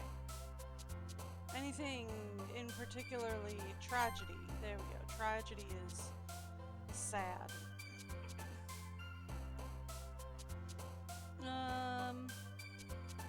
Tears, joy, dance, play? Yeah, play is hers. Anything fun? Oh, hopelessness, that's her. Anything fun or sad is her. Hurt, bouncy, that's definitely her. Okay.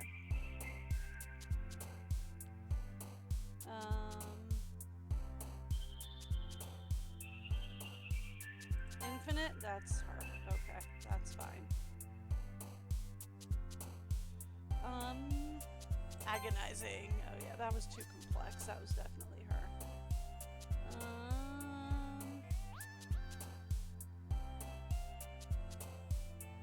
say depression? Yeah, that's her. That would figure. Okay. Another day passes and it's time for the club meeting already. I've gotten a little more comfortable here over the past couple of days. Certainly didn't also get a caffeinated soda to keep me awake. Look, I did a HIIT workout right before stream, so woo! Alright. Anyway. Entertaining the club, the usual scene greets me. Hi, Nope. Yo, Sayori, how's it going? Looks like you're in a good mood. Oh, looks like you're in a good mood today. I'm like just still not used to you being in the club, that's all. I see. That's a pretty simple thing to get you in a good mood. But I guess it's always the simple things with you. Anyway, speaking of which, I'm like kind of hungry. Will you come with me to buy a snack? No thanks. Just had a lovely apple pie cream puff. They're fabulous. But that's not like you at all. I have my reasons. Why don't we take a look at your purse, Sayori?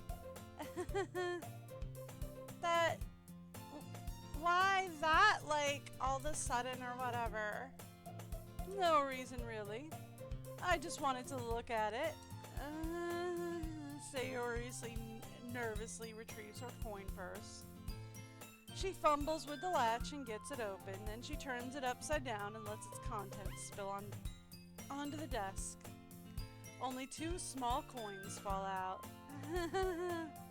I knew it. I can see right through you, Sayori. Oh, that's not fair. How did you even know? It's simple. If you had enough money in the first place, you would have bought a snack before coming to the club room. So either you're not hungry and wanted an excuse to take a walk, or you plan to conveniently forget that you spent all your money so that I would lend you some. But there's one more thing. You're always hungry. And so that only leaves the one option, really. I should have been Sherlock Holmes. Ah! Ah! Like, fine, I give up. Don't make me feel guilty. If you feel guilty, that means you deserve to feel guilty. Yuri suddenly giggles. I didn't even notice she was listening in. Her face is in her book, as always. Ah! I wasn't listening or anything. It was just something in my book, is all. Yuri! Tell Nope to let me borrow some money. Don't get me involved like that, Sayori. Besides, you should only buy what you can responsibly afford. And frankly, after pulling a mischievous little stunt like that, your suffering is fair enough retribution.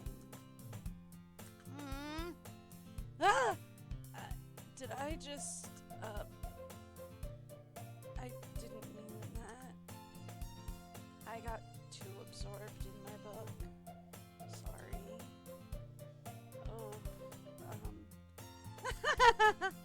I really like it when you speak your mind, Yuri. You're like awesome like that.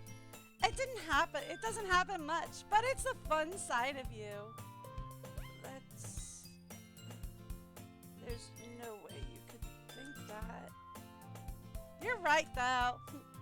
I did something bad, and I, have to accept the revolution. Retribution. Yeah, that. Still, coming from you, Sayori. I guess there's a little devil in all of us, isn't there? Don't let her fool you, Sayori. Sayori knows exactly what she's doing. After all, she told you guys she was bringing me to the club before she'd even told me. But, like, you wouldn't like have come if, like, it weren't for the cupcakes. So I had to, like, trick Natsuki into making them. Come on, give me more credit than that, Sayori. No, don't. Do not give him more credit than that, Sayori. He had no intention of showing up without those cupcakes. Out of nowhere, something smacks Sayori in the face and tumbles to the desk. Ah! Ow! What was that? A cookie! Oh my god, it's like raining cookies from heaven! Somebody get a basket! Sure enough, there was a giant cookie wrapped in plastic. Sayori glances around. Is this a miracle? It's because I paid my restitution! Retribution. Actually, that one almost worked. I was going to give it to you. But then I heard you blab about the cupcakes. It was totally worth seeing your reaction, though. Natsuki! That's so nice of you! I'm so happy! Sayori hugs the cookie. Jeez, just eat it. Sayori rapidly tears open the wrapper and takes a big bite. Oh, that's so good!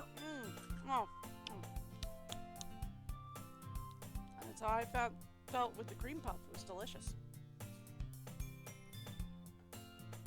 Sayori suddenly clasps her hands over her mouth. It's in my tongue!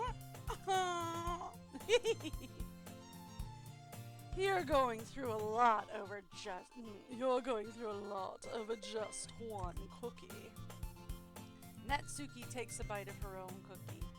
Oh, yours looks really good too, Natsuki. Can I try it? Jeez.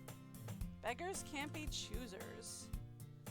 But yours is like chocolate.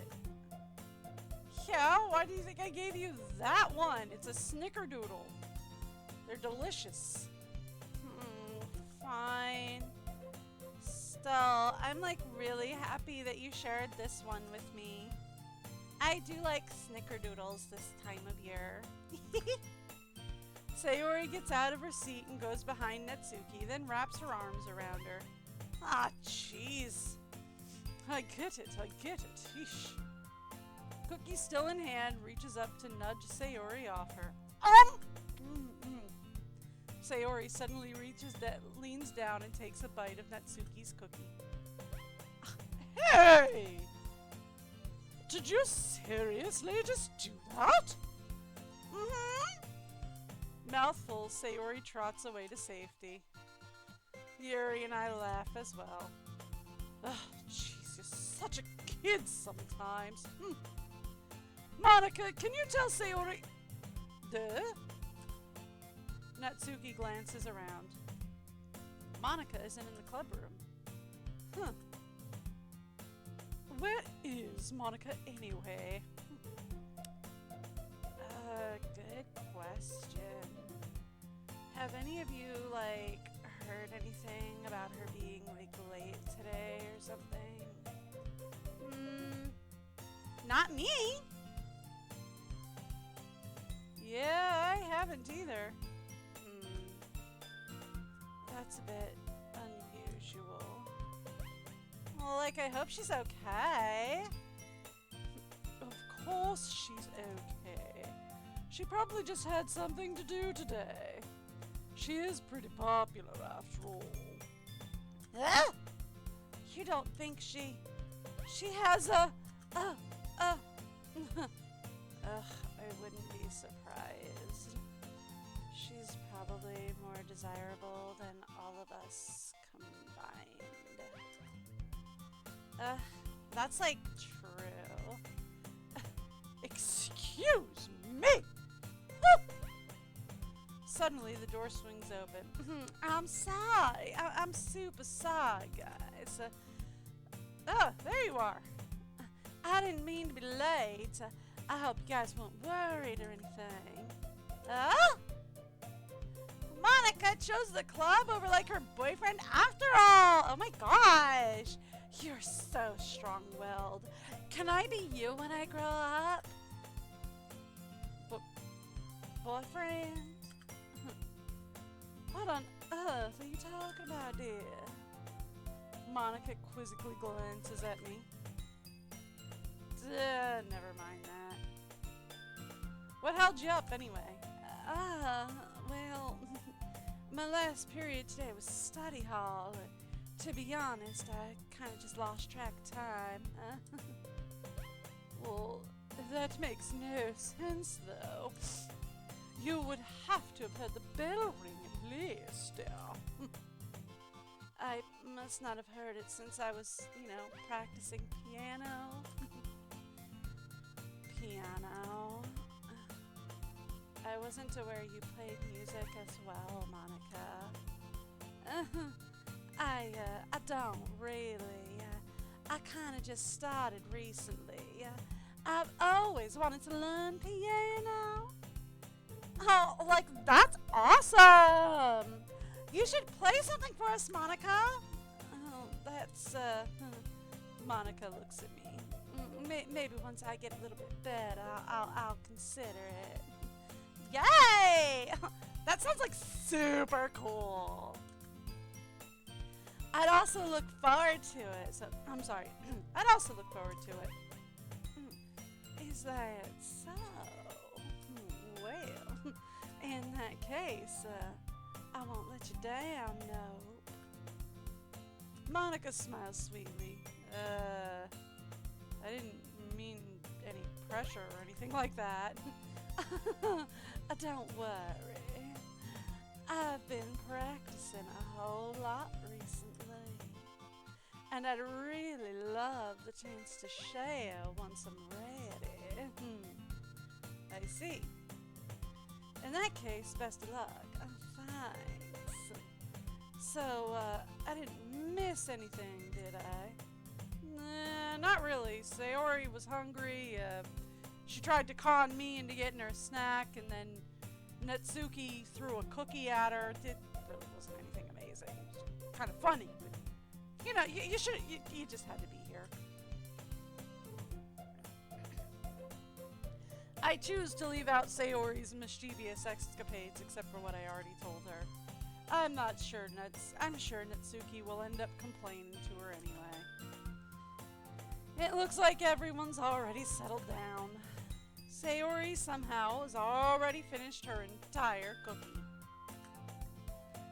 Yuri's back to her book, and Natsuki disappeared into the closet. Nope. Sayori suddenly comes out. Nope. I thought she was going through something, being like, nope, not that one.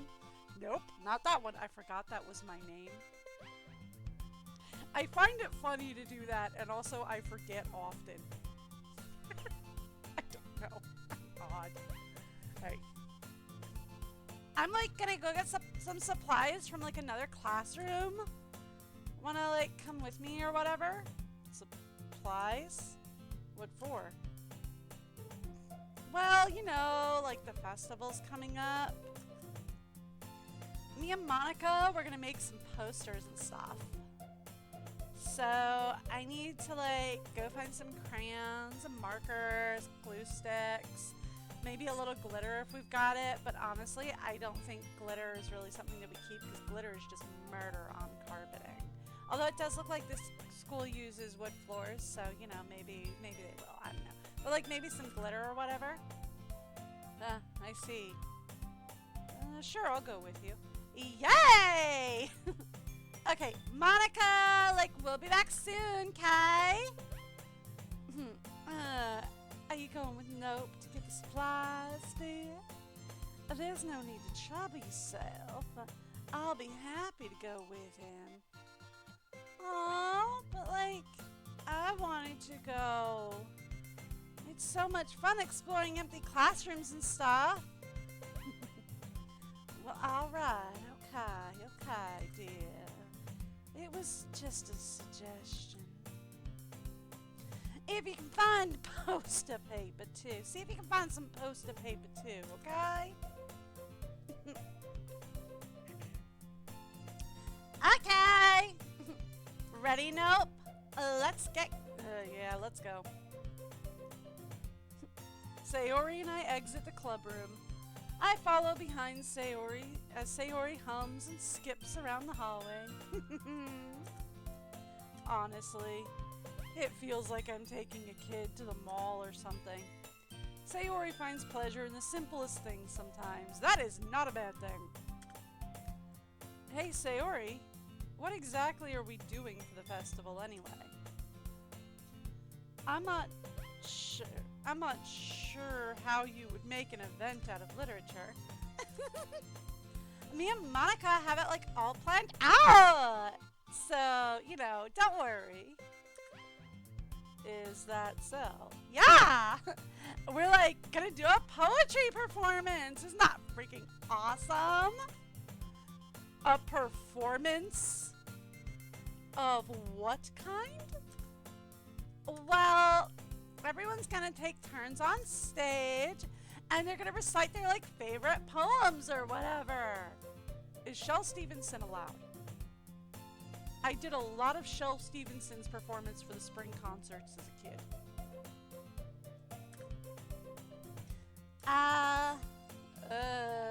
That sounds kind of dull. Nope! Nope! You're not like thinking about it the right way at like all. Honestly. It's not just about reading like the poems, it's about performing them. Like, you have to say the lines of the poem like, between my feet, the last remaining flower like beckons to me. I twist the stem, freeing it from its clinging roots, caressing the final joyous moment between my fingers. But like, to what ends have I summoned this joy?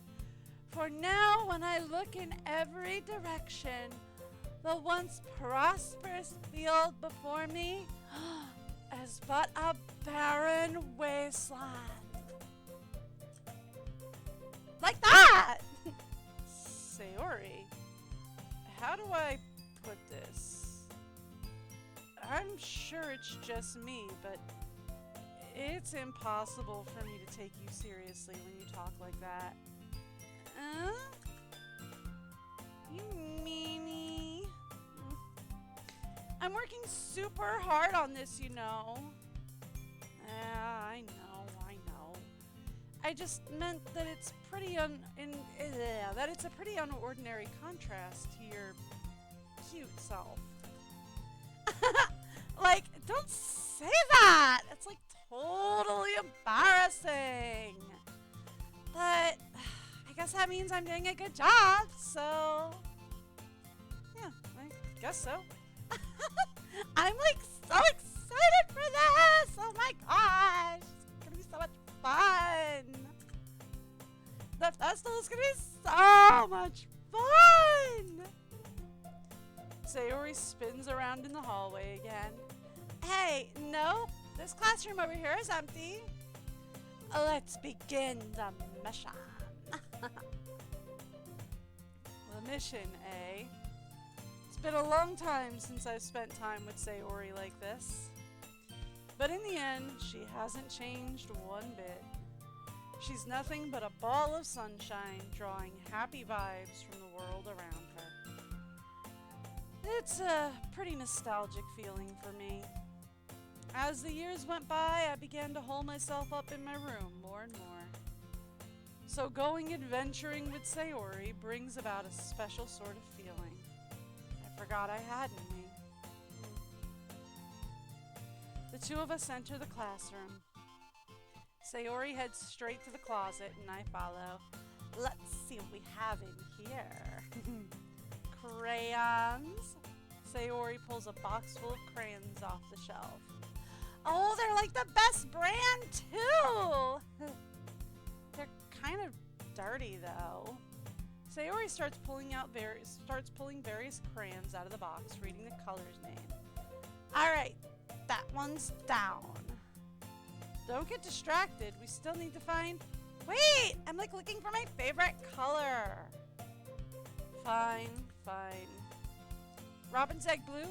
Brick red. I'm more of a turquoise girl myself, but you know.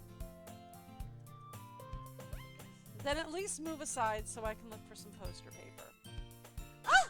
I dropped one by accident. Ow! Sayori bends over and smacks her forehead right into the shelf. Ooh, I get that feel. I've done that. She falls to the floor and the crayons spill all over her lap. Ow, ow, ow, ow, ow, ow, ow, ow, ow! Oh my gosh. You okay? Oh, my forehead! Sayori clutches her forehead. Jeez, Sayori. That's just like you, isn't it? Come on, let's see. Since Sayori's sitting on the floor, I grab her by the waist and pull her out of the closet. You have to move your hands, Sayori. Oh, but it like hurts and stuff. Just do it for a second. Sayori slowly releases her hands from her forehead. I gently brush the bangs to the side. Ow! It's really tender. Stop it. Sorry. There's a huge red mark on the center of her forehead. A bump is starting to form as well. Man, that's gonna swell up. I should find you some ice. Nope! Where would I even find ice at this time? I guess a cold drink would do. You don't, like, have to. I'm fine with looking. I'm fine with, like, looking like a unicorn. They're really pretty. Even wincing from the pain, Sayori makes a silly joke. What were you saying? I'll be right back, okay? Oh, okay. I pat Sayori on the shoulder and run out into the hallway. I locate the nearest vending machine. What should I get? It doesn't really matter since it would be used as an ice pack rather than to drink. But I know Sayori likes apple juice, so I purchased that one. In just a moment, I'm already returning to the classroom where I left Sayori. She has one palm on her forehead and is using the other hand to clumsily scoop crayons into the box. Like, at least they were already in the wrong spots before I spilled them. Are they ever in the right spots? Sayori, here. I hand Sayori the bottle of apple juice. It's nice and cold. Sayori opens the cap and starts drinking from it. Sayori, what are you doing? It's for your forehead, idiot. Oh. Like, sorry. I forgot. How hard did you hit your head? Sayori places the bottle against the bump on her head. Oh, it stings. Just bear with it. It'll feel better soon. Looks like you cleaned up most of the crayons, so that's good. Hey, no. This kind of thing reminds you of growing up, doesn't it? What do you mean? You know, how we used to play outside all the time, and I would always try to keep up with you, and you were kind of oblivious in some ways, and then, like, I usually, like, fell behind or had trouble climbing on the things you did, but sometimes when I tried to do things I couldn't, I would get myself hurt, and I'd fall and scrape myself, or, like, get a bump, and I would start crying really hard. And you would rush over as quick as you could, and you'd always try really hard to get me to stop crying. It was almost like you blamed yourself and were afraid of getting in trouble if someone found out, even though it really wasn't your fault at all, you know? Did I really do that? Yeah. Like, you don't, like, remember? Come to think of it, maybe I do remember a bit. I guess I was always so focused on my games that I didn't pay enough attention to you. So in a way, it was my fault. Kind of like this time, too. If I wasn't rushing you out of the closet, you probably wouldn't have hit your head. Nope. I, like, don't think you realize it, but you're always thinking about other people. Even after all these years, you're rushing to help me even though I'm just being clumsy. You're really a sweetheart. Don't call me that. And I don't really do this kind of thing all the time. I guess when it comes to you, it just feels natural. But before I even know it, I'm treating you like that. I guess that's just what happens when you've been friends for so long. Really? Yeah, maybe you're right. Nope, you're wrong. Nope. I'm so glad that nothing's, like, changed between us. Do you think it'll, like, be like this forever? Absolutely not. Odds you are still close with your childhood friend is very slim as you grow up. I still know my childhood bestie, but she and I live in different states, and we ain't that close no more. Forever? If I'm honest to myself, there's no telling where we'll each end up for college, or after that. So it wouldn't be fair for me to make any promises. But, well, I hope so. It's been this long already, right? Can't imagine you ever changing, so my hopes are up. I'm, like, so happy about that. Sayori has a whimsical expression in her eyes. We remain silent for a moment. She's so silly and clumsy on the outside that when I see her deep in thought like this, it makes me not want to disturb her. I guess we should, like, go back. I don't want to worry Monica, you know? Good luck with that. She's gonna see your forehead either way. And not if I, like, hide it under my bangs. See? You can't even tell. Sayori hops to her feet. Ah! She clutches her forehead again. Don't stand up so fast after hurting yourself. Girl, you're gonna get dizzy. Well, I guess it's too late now. Anyway, let's get going. Slowly going. No bouncing. I follow Sayori out of the classroom. Sayori plays with her bangs to try and hide the bump, but without much success. In a moment, we make it back to the club room. Oh, you're back. Good timing. I was just about ready to start we were just about ready to start sharing our poems. Oh, Sayori, your forehead. She's fine. Don't worry about it. I was playing with the crayons and, like, smacked my forehead on the shelf. Oh. Well, anyway, were you able to find everything we needed? Uh-huh, I have it right. Ugh! Sayori frantically glances around herself. I forgot all the stuff! Ugh! Calm down, Sayori. I have it all right here. I found poster paper, too. That sounds like you ended up doing all the work, no?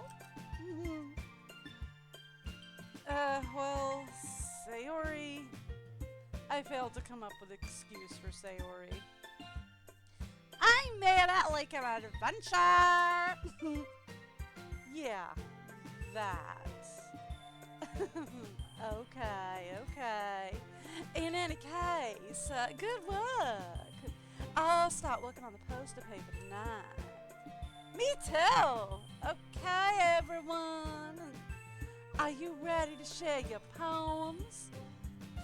Guess I should grab mine. After making sure the crayon box is closed tightly, I return to my seat. Let's start with, we're just gonna go straight down the line. Same thing as last time, Sayori, Natsuki, Yuri, Monica. We're just gonna go straight down the line. I love it. Almost all these words are for me. Hi! No! I really love your poems. They're super cool. I can't believe you've been hiding these from me. I'm not hiding anything. But your poems are so good. Yesterday's and this one too. You can't tell me that you haven't done this before. I mean, you're really the only one who feels that way, so... No way! Not even Natsuki? Well, I guess Natsuki is the least likely to admit how much she likes something, so there's that. But I don't think it's that. What do you mean? Well, but I don't think it's that. What do you mean? Well, I guess I'll be honest about it. It's a lot easier to write poems when I'm thinking about you. What? Stop thinking weird things, idiot. I just mean that you're a really expressive person, I guess. How am I supposed to write poems about my own stupid life? But you somehow make everything in your life an adventure. Even the little things. Like cooking! Yeah, that's not the adventure we're talking about. You almost burned down your house last time. Yeah, let's not talk about that. So, yeah, I guess what I'm saying is I can feel more feelings through you than I can through myself. We have that kind of weird connection. It's your fault. It's your fault for getting in my business all the time. I don't know if I understand. Ugh. You never understand when I try to explain things to you, do you, Sayori? I pat Sayori's head. Ow! Hey! I'm not a kid, you know. Are you sure about that? Maybe. Sayori starts fiddling with her pencil between her hands. Hey, nope. Will you give me your poem? You haven't done that. I kind of want to keep it. Huh? Why? Because, well, it's the first time you've written something for me. What? Sayori, you completely misunderstood. I didn't write this for you. Are you even listening anymore? Well, whatever. I'll give it to you when we go home. Yeah, really? Oh my gosh! Ah! I broke my pencil. Sayori hastily bends down to pick up the pieces she dropped. But being inattentive of her surroundings, she bumps right into me. Sorry. It's fine, it's fine. At least it wasn't the desk. 2 head injuries in 1 day is the limit. I'll get it for you. I bend down and pick up the broken pencil. Sayori clutches the desk beside her to support herself, knees shaking. I'm a little clumsy today, huh? Let's sit down, Sayori. You're having one of those days. Yeah. I grab Sayori's arm and help her sit at the desk. Anyway, I still haven't read your poem. Oh, right. Sorry. I completely forgot about that. But it's not as good as yours. Jeez, don't worry. I'm not sure I'll like it. I'm sure I'll like it. I pop off my scalp like the lid of a cookie jar. It's the secret place where I keep all my dreams. Little balls of sunshine rubbing together like little bundles of kittens. I reach inside with my thumb and forefinger and pluck one out. It's warm and tingly, but there's no time to waste. I put it in a bottle to keep it safe, and I put the bottle on the shelf with all the other bottles. Happy thoughts, happy thoughts. Happy thoughts in bottles all in a row. My collection makes me lots of friends. Each bottle a starlight to make amends. Sometimes my friends feel a certain way. Down comes a bottle to save the day. Night after night, more dreams. Friend after friend, more bottles. Deeper and deeper my fingers go, like exploring a dark cave, discovering the secrets in the nooks and crannies, digging and digging, scraping and scraping. I blow dust off my bottle caps. It doesn't feel like time elapsed. My empty shelf could use some more. My friends look through my locked front door. Finally, all done, I open up and in come my friends. In they come in such a hurry. Do they want my bottles that much? I frantically pull them from the shelf, one after another, holding them out to each and every friend, each and every bottle. But every time I let one go, it shatters against the tiles between my feet. Happy thoughts, happy thoughts, happy thoughts in shards all over the floor. They were supposed to be for my friends who aren't smiling. They're all shouting, pleading, something. But all I hear is echo, echo, echo inside my head. Holy crap, Sayori, are you okay? Sayori, did you really write this? Of course I did. Didn't I tell you yesterday I was going to write like the best poem ever? Yeah, but I mean, I didn't expect something like this coming from you. Monica taught me like a whole lot, and I've been really in touch with my feelings recently. I see that. It's almost kind of creepy. Creepy? Well, not exactly. Maybe because I'm just so used to you being cheerful. Well, never mind. I'm thinking too hard about it. The point is, it came out good. You should be proud of it. Ah, thanks! I feel like I was like meant to express myself in this way, you know? It helps me understand my own feelings a little bit better. Writing like this is magic. You've gotten pretty passionate about this, huh? I hope you keep it up. Yeah! Writing is the best. I'm gonna keep writing until I die. Don't get ahead of yourself. Sayori's always in the habit of getting obsessed with something before dropping it no more than a week later. I wonder if this is one of those times. Hang on.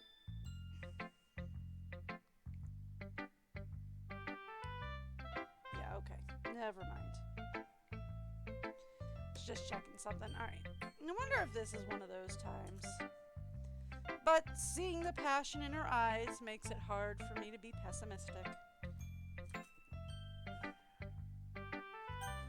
Alright. Let's go for Natsuki next. Well, it's not really any worse than your last one. But I can't really say it's any better either. Whew. Huh? What? Feel what? Well, anything that isn't a train wreck, anything that isn't a train wreck, I'll take as a win. And I get the feeling you're probably the most critical. Hey, what makes you... Wait, maybe that was a compliment? Anyway, glad to see someone recognizes my experience. Oh, well then, keep practicing. Maybe you'll be as good as me someday. That's, something tells me Natsuki completely missed the point. Come to think of it, this kind of reminds me of Sayori's poem from yesterday. You think so? Well, I guess if you've been friends with her for so long, you might be on the same wavelength, a little mind meld going on or whatever. But you never really struck me as her type. Sayori has a type all of a sudden? Well, I don't know, but honestly, how can someone so fluffy spend so much time with someone like you? It's like she's dragging around a dead weight. That was a little unnecessary. But think of it this way. If it weren't for me, she'd probably just fly away like letting go of a balloon. You could say we each take care of each other in our own way.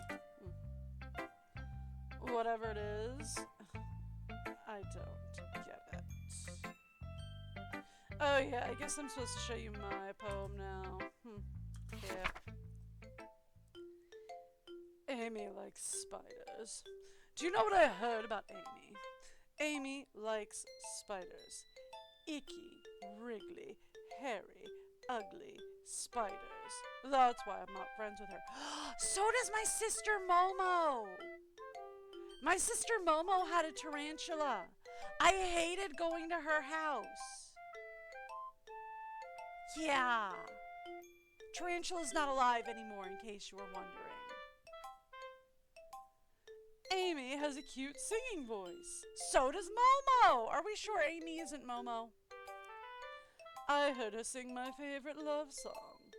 Every time she sang the chorus, my heart would pound to the rhythm of the words. But she likes spiders. That's why I'm not friends with her. One time I hurt my leg really bad, and Amy helped me up and took me to the nurse. I tried not to let her touch me. She likes spiders, so her hands are probably gross. That's why I'm not friends with her. Amy has a lot of friends. I always see her talking to people. She probably talks about spiders. What if her friends start to like spiders too? That's why I'm not friends with her. It doesn't matter if she has other hobbies. It doesn't matter if she keeps it private. It doesn't matter if it doesn't hurt anybody. It's gross, she's gross. The world would be better off without spider lovers. And I'm gonna tell everyone. I don't know, Momo's kinda awesome though. Not bad, right? It's quite a bit longer than yesterday's. Yesterday's was way too short. I was just warming up. I hope you didn't think that was the best I could do. No, of course not. Would never. Anyway, the message is pretty straightforward in this poem. I doubt I have to explain it. Sometimes you can explain complicated issues with much simpler analogies. Fair enough, everybody loves to do that, actually. And it helps people realize how stupid they're being. Like, anyone would agree the subject of this poem is an ignorant jerk. Yeah, especially since I know someone much like Amy, my sister Momo. Sweet girl. Wonderful. We didn't get along great as kids, but we get along fabulously now. As long as we're not living in the same house. It's fine. Do you know people like that? Of course. It's about how everyone thinks well, that doesn't matter. It can be about anything. I wrote it to be easy to relate to. Everyone has some kind of weird hobby or guilty pleasure, or something that you're afraid if people find out they'd make fun of you or think less of you or what have you. But that just makes people stupid. Who cares what someone likes as long as they're not hurting anyone, and it makes them happy. Preach it, sister. I think people really need to learn to respect others for liking weird things. Well, you're definitely right. At least I can relate to that. And I'm sure a lot of other people can too. It's what I do best, after all. I don't like writing unless there's a good message to take away from it. Like, conveying emotions is important. But I want to make people think, not just feel. Remember that. I'm gonna write a good one for tomorrow too, so look forward to it. Alright, down the line is Yuri. Let's go. Let's see what you've written for today.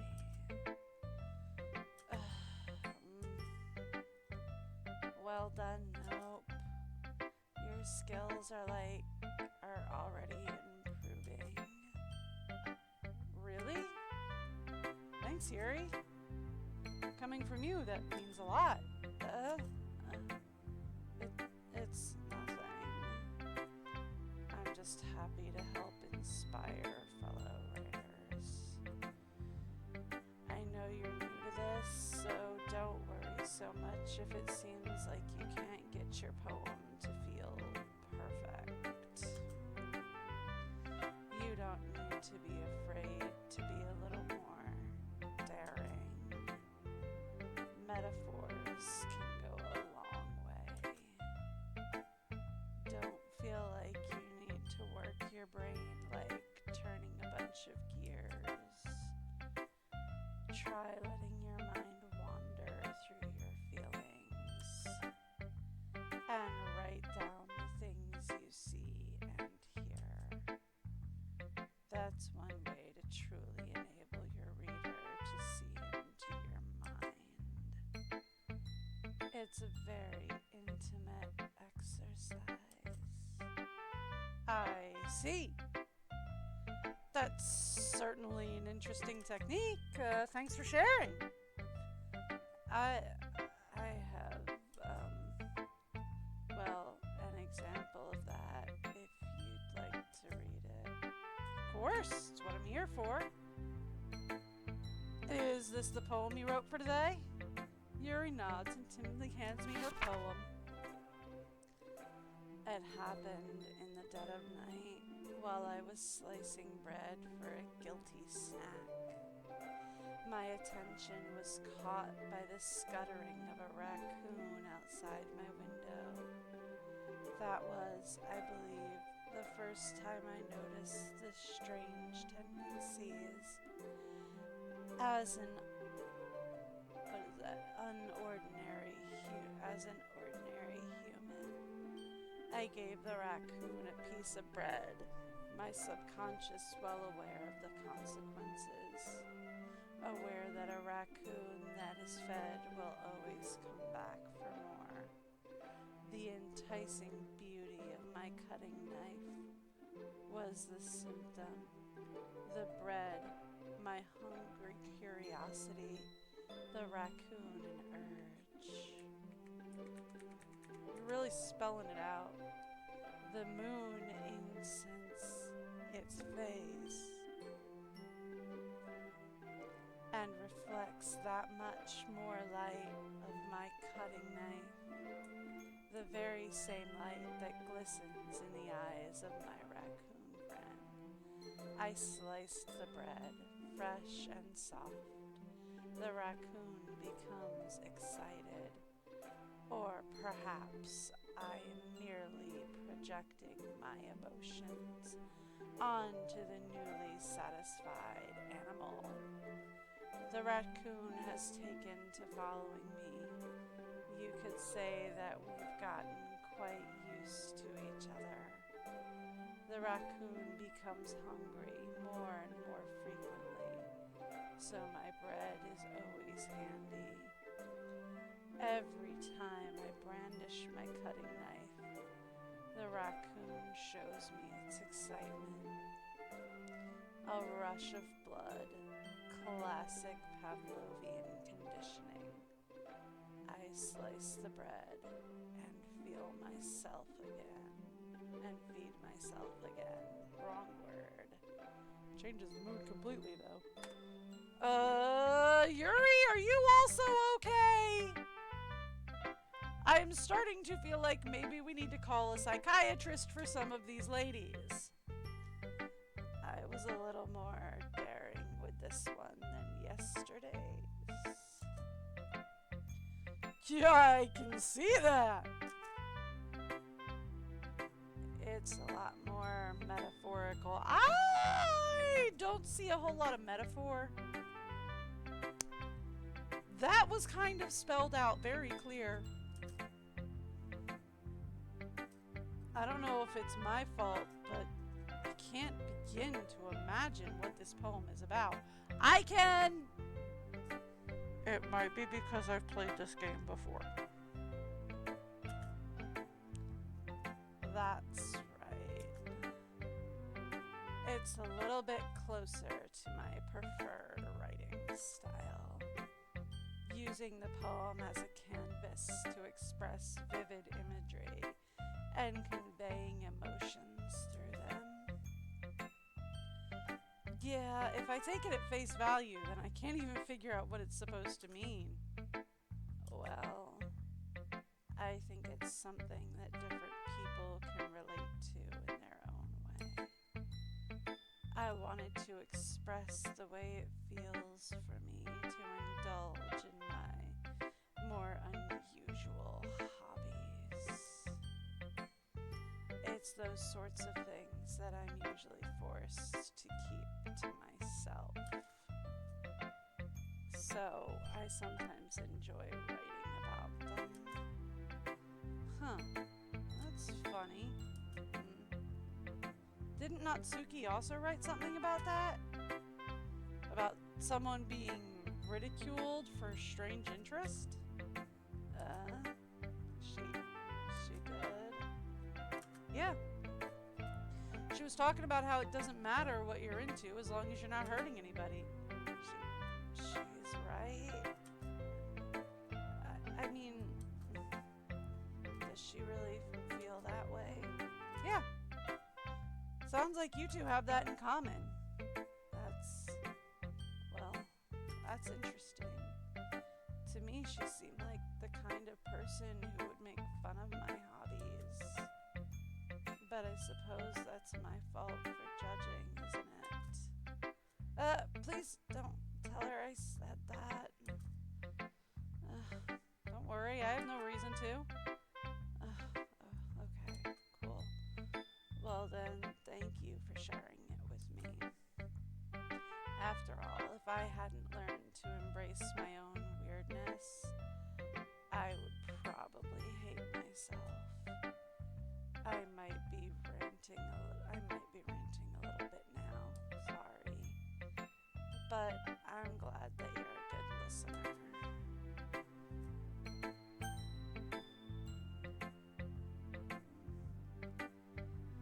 Alright, let's show it to our girl Monica. Hi again, nope. How's the writing been going? Alright, I guess. I'll take that. As long as it's not going bad. I'm happy that you're applying yourself, dear. Maybe soon you'll come up with a masterpiece. I wouldn't count on that. Well, you never know, darling. Want to share what you wrote today? Sure, here you go.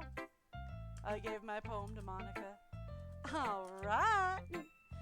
Oh, it's pretty good. Makes me think of Sayori, like the one that you wrote. You two are like the dynamic duo, aren't you? That's kind of exaggerating it.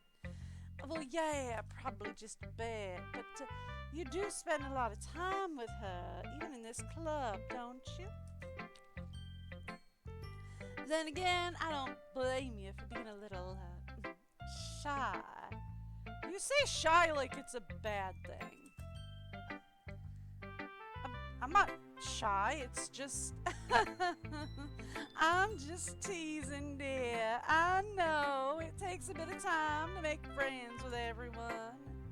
But Yuri and Natsuki are super interesting people, so don't be afraid to give them a share of your time, yes? And you can talk to me every now and then, too, you know, if he's feeling it, dear. I'm not, like, unapproachable or anything. Am I? No, it's nothing like that. I'm just still getting used to being here, that's all. Yeah, I'm sorry if I was just putting pressure on you or something. I really didn't mean it like that. Nah, don't worry, you're good. I get what you're saying. Well, alright then. But anyway, you want to read my poem now? I like the way this one turned out, so I hope you do too. Alright, let's take a look. The colors, they won't stop. Bright, beautiful colors flash and explode and pierce in red, green, blue, an endless cacophony of meaningless noise. The noise, it won't stop. Violent, grating waveforms, squeak and screech and piercing, since sine, cosine, tangent, like playing a chalkboard on a turntable, like playing a vinyl on a pizza crust, an endless poem of meaningless. Load me. Load you into what? A cannon? It's even more abstract than your last one, huh? I guess it's just the way I write. I'm sorry if you don't like it. No, I never said that. It's just a kind of thing I've never really seen before, I guess. I kind of like playing with my space on the paper. Choosing where and how to space your words can totally change the mood of the poem, don't you agree? It's almost like magic. The way I wrote the lines really short makes it feel like they're trying to speak over the noise. I see. It's still hard for me to tell what it's about, though. Sometimes asking what a poem is about isn't the right question. A poem can be as abstract as a physical expression of a feeling, or a conversation with the reader. So putting it that way, not every poem is about something. You get my drift, dear? Anyway, here's Monica's writing tip of the day. Sometimes you'll find yourself facing difficult decisions. When that happens, don't forget to save your game. Come again, Monica? You never know when you might change your mind. Or when something unexpected may happen. Wait, is this tip even about writing? What am I even talking about? Well, anyway, that's my advice for the day. Enjoy. Thanks for listening. See you later. Okay, everyone. We're all done reading each other's poems, right? I have something extra planned for the day, so if everyone could come sit in the front of the room, please.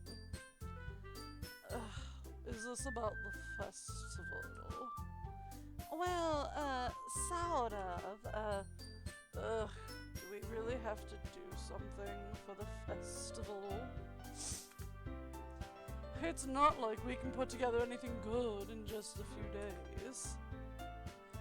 We'll just end up embarrassing ourselves instead of getting any new members. That's a concern of mine as well.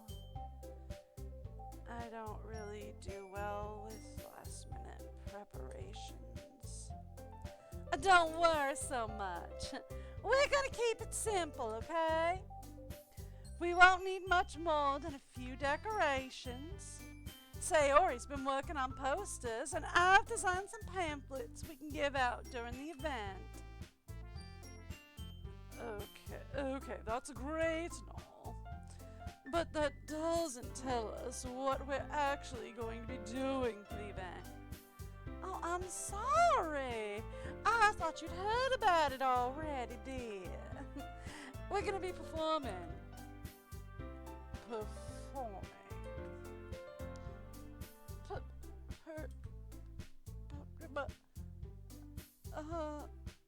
Monica?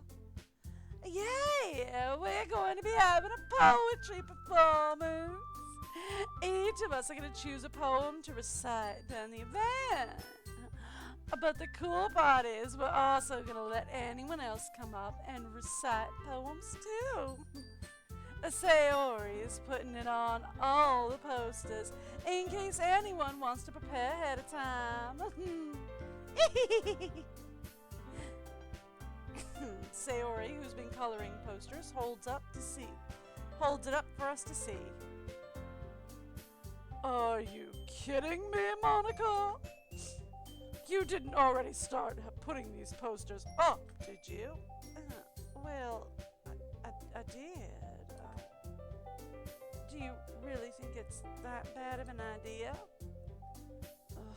Well, no, it's not a bad idea, but I didn't sign up for this, you know.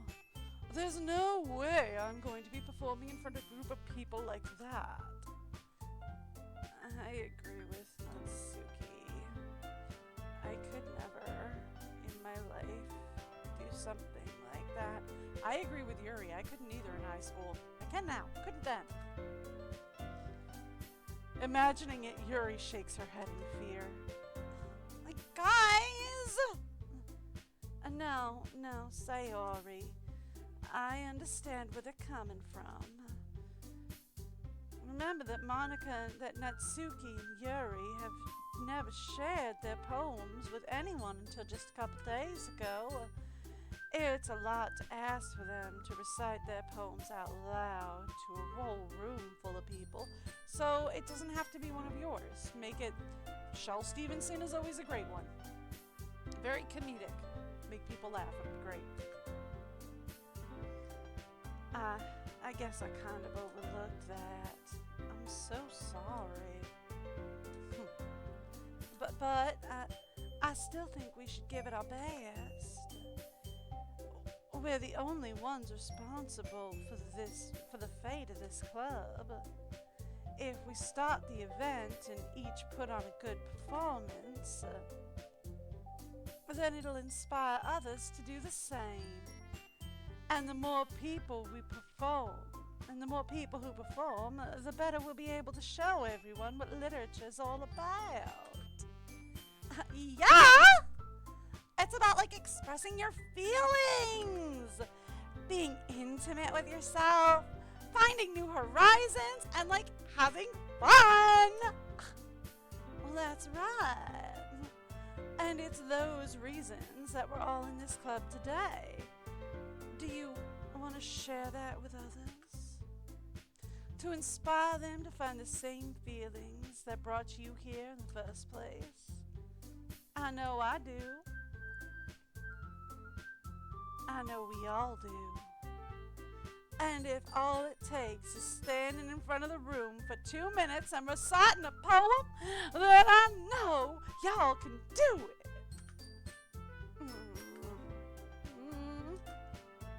Natsuki and Yuri remain silent. Sayori looks worried. I guess that leaves me no choice. Sure, I agree. I don't think it's too much to ask. I think that Sayori and Monica have been trying really hard to get new members. The least we can do is help them out a little bit.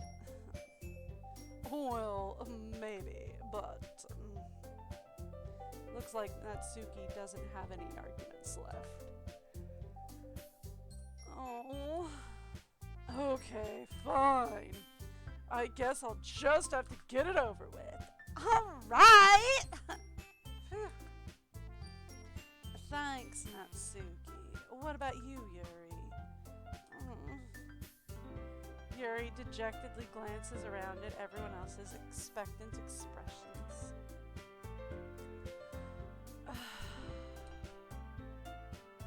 I guess I don't really have a choice, do I?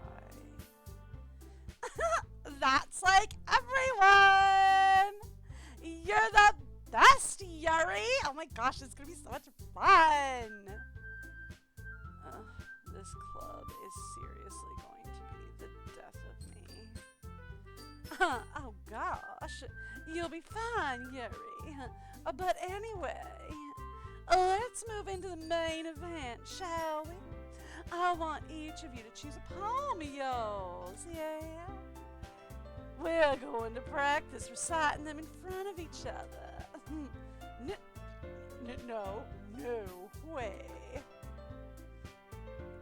Monica, this is too sudden.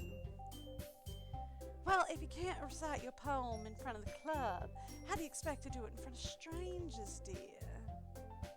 Oh, no. Don't worry. I'll start off to help everyone feel a little more comfortable. I can go next. Of course. Now let's see. Monica flips through her notebooks to the specific poem she has in mind for herself. Then she stands behind the podium. The title of this poem is The Way They Fly. Excuse me. Monica begins reciting her poem. Her clear, confident voice fills the room. More than that, her inflection is pristine. She knows exactly how to apply emotion behind each line she recites, bringing the words to life. Is this something she's done before, or is she simply a natural? I glance around me. Everyone has their eyes on Monica. Sayori is amazed. Yuri has an intense expression on her face that I don't understand. Probably fear. If I were to guess, penetrating stage fright fear. Finally, Monica finishes the recitation. The four of us applaud. Monica takes a breath and smiles. That was so good, Monica. Oh my gosh. Well, thank you very much, dear. I was just hoping to set a good example. Are you ready to go next, Sayori? I'll go next. Yuri's fired up all of a sudden. Yuri clutches a sheet of paper between her hands and stands up. Yo, the sooner you go, the sooner you can just get it over with and go sit in the back of the room. Keeping her head down, she walks quickly over to the podium. This poem is called Yuri anxiously glances at each of us. You can do it, Yuri. It's called Afterimage of a Crimson Eye. Yuri's voice shakes as she starts reading the poem. Just a moment ago, she practically refused to do this. Why is she suddenly putting in so much effort? As Yuri gets past the first couple of lines, her voice changes. It's almost like what happens when Yuri gets absorbed in her books. Her quivering words transform into the sharp syllables of a fierce and confident woman. The poem is full of twists and turns in its structure that she enunciates with perfect timing. This must be a rare glimpse into the whirling fire Yuri keeps concealed inside her head. Suddenly, she's finished. Everyone is stunned. Yuri snaps back into reality and glances around her as if she bewildered even herself. I can read. So sometimes I do this thing when I'm reading where I just read a line straight, no punctuation. And that can confuse me if like a sentence wraps around to the next line. I don't know. It's just something I've always done ever since I was a kid. It's weird. I have been told it's weird, and I realize that I'm strange like that. But that's just how I roll sometimes. Don't do it all the time, but every once in a while I'll be like, wait a minute, that doesn't make any sense. Anyway, it's up to me to save this situation. I'm the first to start applauding. Everyone joins me after, and we give Yuri the recognition she deserves. It's not that we didn't want to applaud for her, but we were caught so off guard that we must have forgotten. As we applaud, Yuri holds the poem to her chest and rushes back into her seat. Yuri, that was really good. Thanks for sharing, dear. Looks like Yuri is down for the count. Okay, I guess I'm next. Sayori hops out of her chair and cheerfully walks to the podium. This one's called My Meadow. Ah! Sorry, I giggled.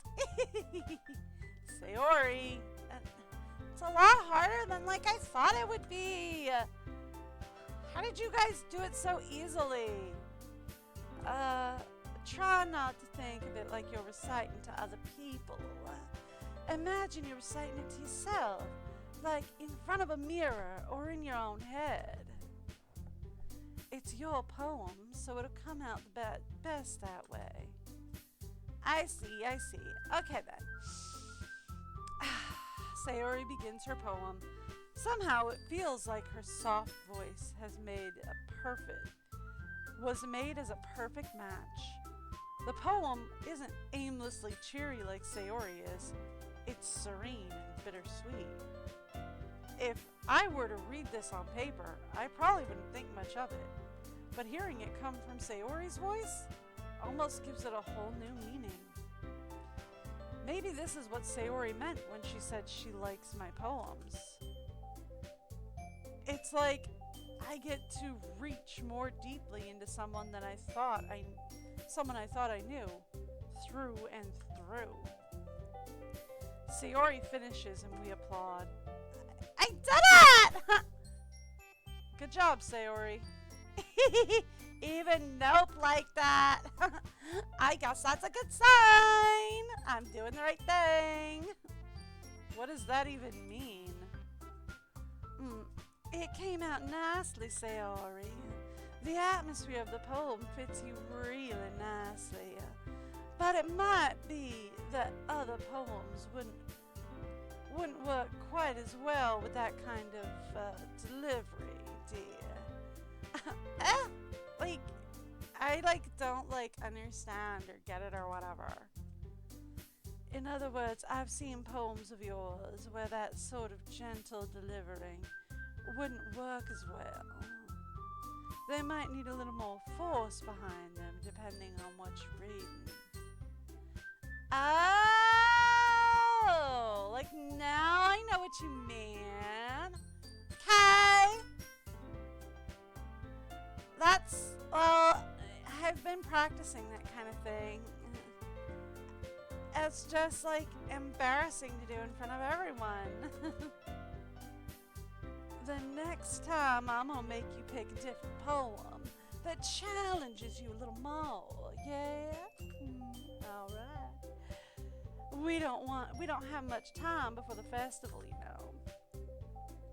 Okay. Now who's next? Natsuki, you'd be the last. Don't make me go before Nope. It's not like I can compare to you guys anyway. I might as well let Nope lower everyone's standards a little before I have to do it. Natsuki? That's fine, it's fine. I'll do it. I might as well get it over with. But it's not like I have much of a selection of what to read. I'll just have to go with what I wrote for today. I stand up and step in front of the podium. Everyone has their eyes on me, making me feel terribly awkward. I recite my poem. Since I'm not exactly confident in my own writing, it's hard to put energy into it. Despite that, once I finish, I receive applause anyway. Sorry, I'm not really as good as everyone else. Don't worry about it so much. I think it's less about your abilities and more about your lack of confidence in your writing, dear. Fix that and you'll be golden, dear. That's something that'll improve over time, though, so don't you worry your head over it that much. Maybe. Alright then, that just leaves you, Natsuki. Yeah, alright, fine.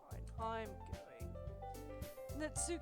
Natsuki begrudgingly, I can read instead of Natsukili. That works. Gets out of her seat and makes her way to the podium. The poem is cold. It's cold. Why are you all looking at me? Because you're presenting, dear. Anyway, the poem is called Jump. Natsuki takes a deep breath. Once she starts reciting, her sour attitude disappears a little. While she's still a little unenthused, her poem has a rhythm and a rhyme to it. It's Natsuki's trademark style, and it works surprisingly well when spoken out loud. The words feel like they bounce up and down as if given life to the poem. Natsuki finishes and everyone applauds. She huffs back to her seat. Well, that wasn't so bad, now was it?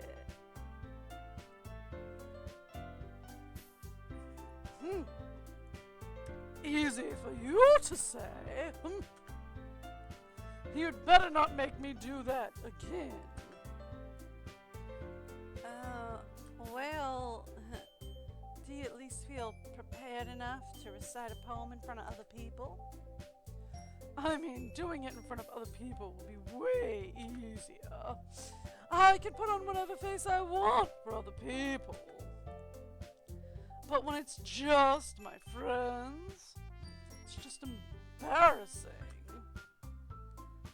Well, that's a surprise, Natsuki. I think, it would be easier the other way around for me. Well, that's just how it is, so...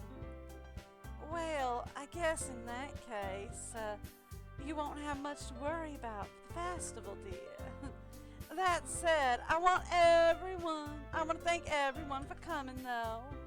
It might be hard, but I hope that y'all have an idea of what it's like now. Make sure you pick a poem and get enough practice before the festival, okay?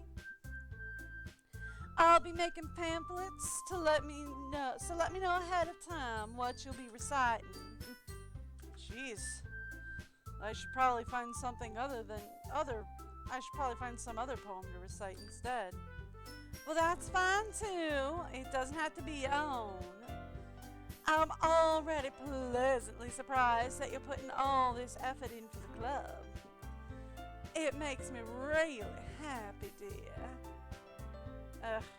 Yeah, no problem. Okay, everyone. I think that's about it for today. I know the festival's coming up, but let's try to write a poem for tomorrow as well. It's been working out. It's been working out really nicely so far, so I'd like to continue that. As for the festival, we'll finish planning tomorrow, and then we'll have the weekend to prepare, dear. Monday's the big day, after all. Oh, I can't wait. I can do this. I can do this. All right. I stand up. There's no way I'll be able to find the same enthusiasm as Sayori and Monica, but I'll do my best to get through it. If it's for the sake of the club.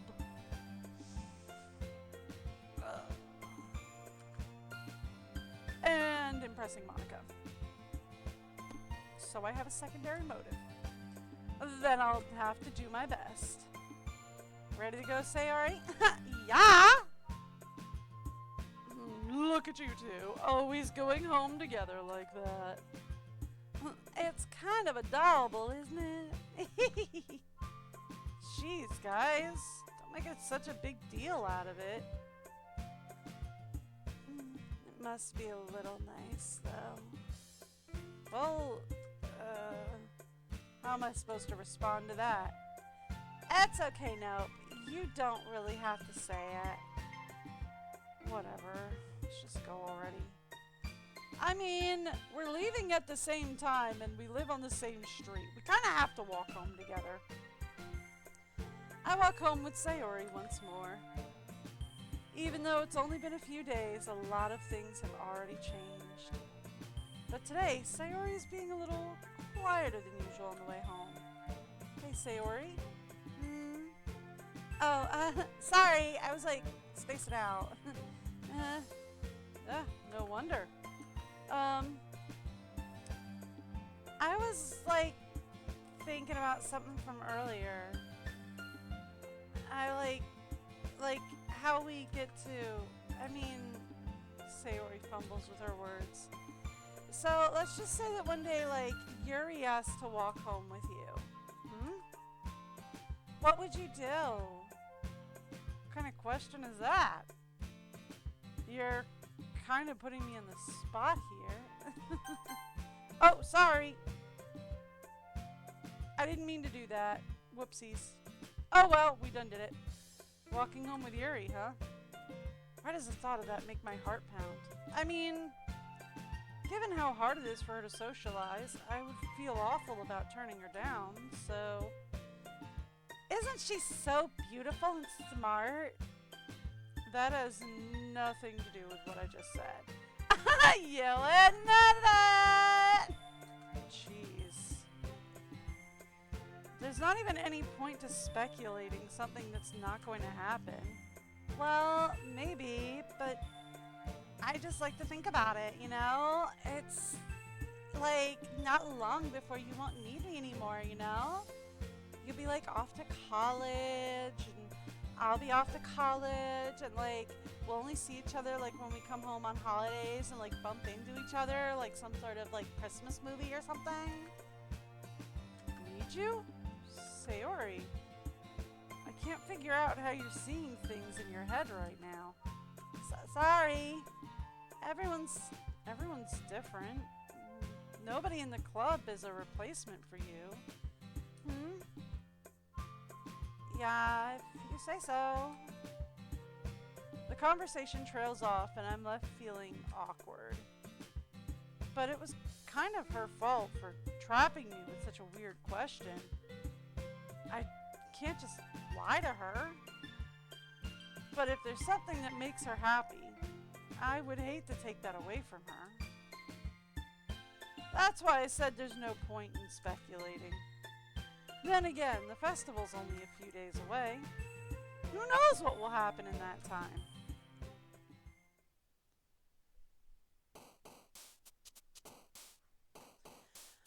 I really don't have a favorite girl, per se. This one's just fun for me to voice act. If you're gonna ask me, so far my favorite voice to act is Monica, but that's probably because I do my Southern Belle for her, which I'll be honest, I saved my Southern Belle for her because I know she's kind of a star. So,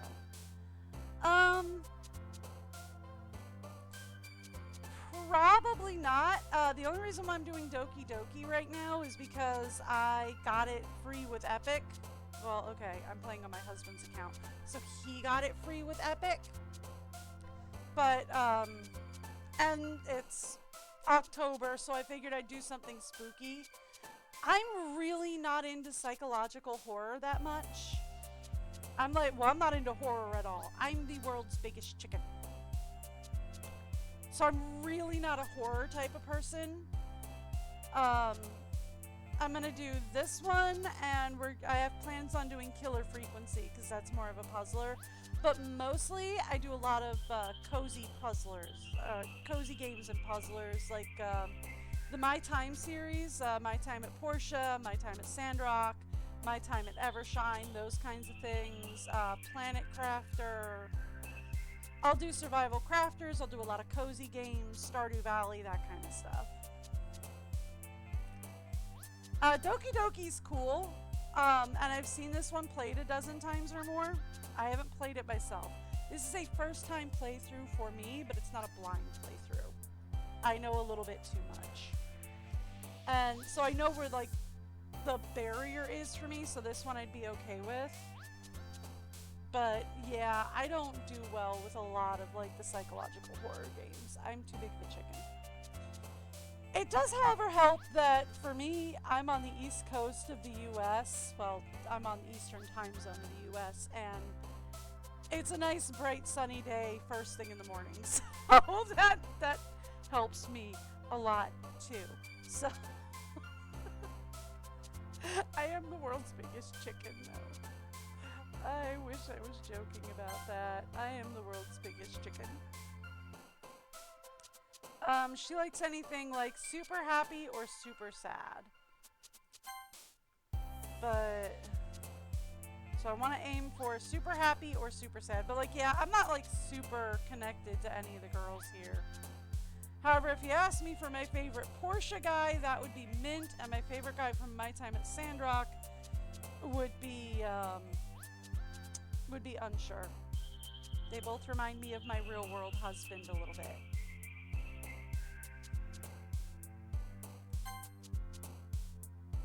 After Image is probably Yuri. Extraordinary and Daydream, those are probably Yuri. Wonderful, yeah, that would be her. Cheer? Yep.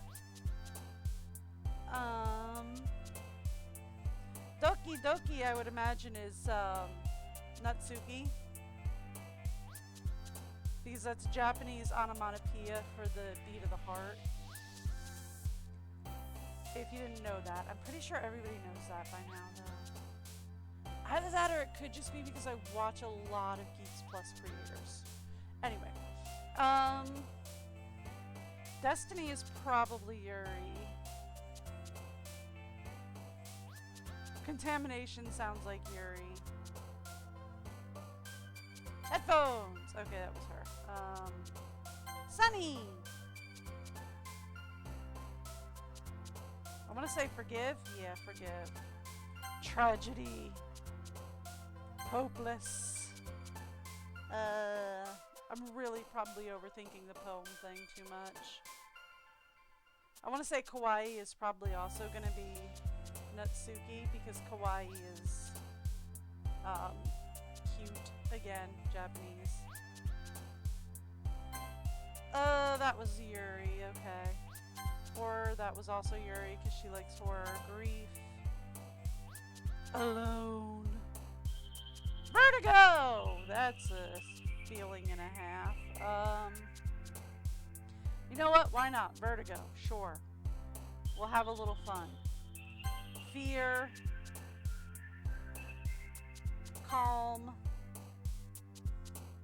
Smile! This is the weirdest poem ever. Empty? Yeah. And I mean, I guess the closest I could get to favorite girl is probably Sayori, but I don't know. It sounds... Monica would be second favorite, I guess. I don't know. It sounds like so base to be like, Monica! But I did give her the best voice for a reason. She did get to be the Southern Belle for reasons, you know?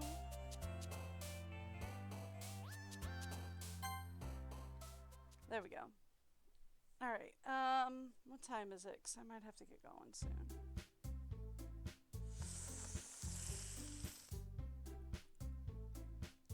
Okay, so like, here's the thing. This is a save anywhere, right? If I remember correctly. Yeah, this is a save anywhere. Alright, look, I'm gonna play for another half hour, and then... Okay.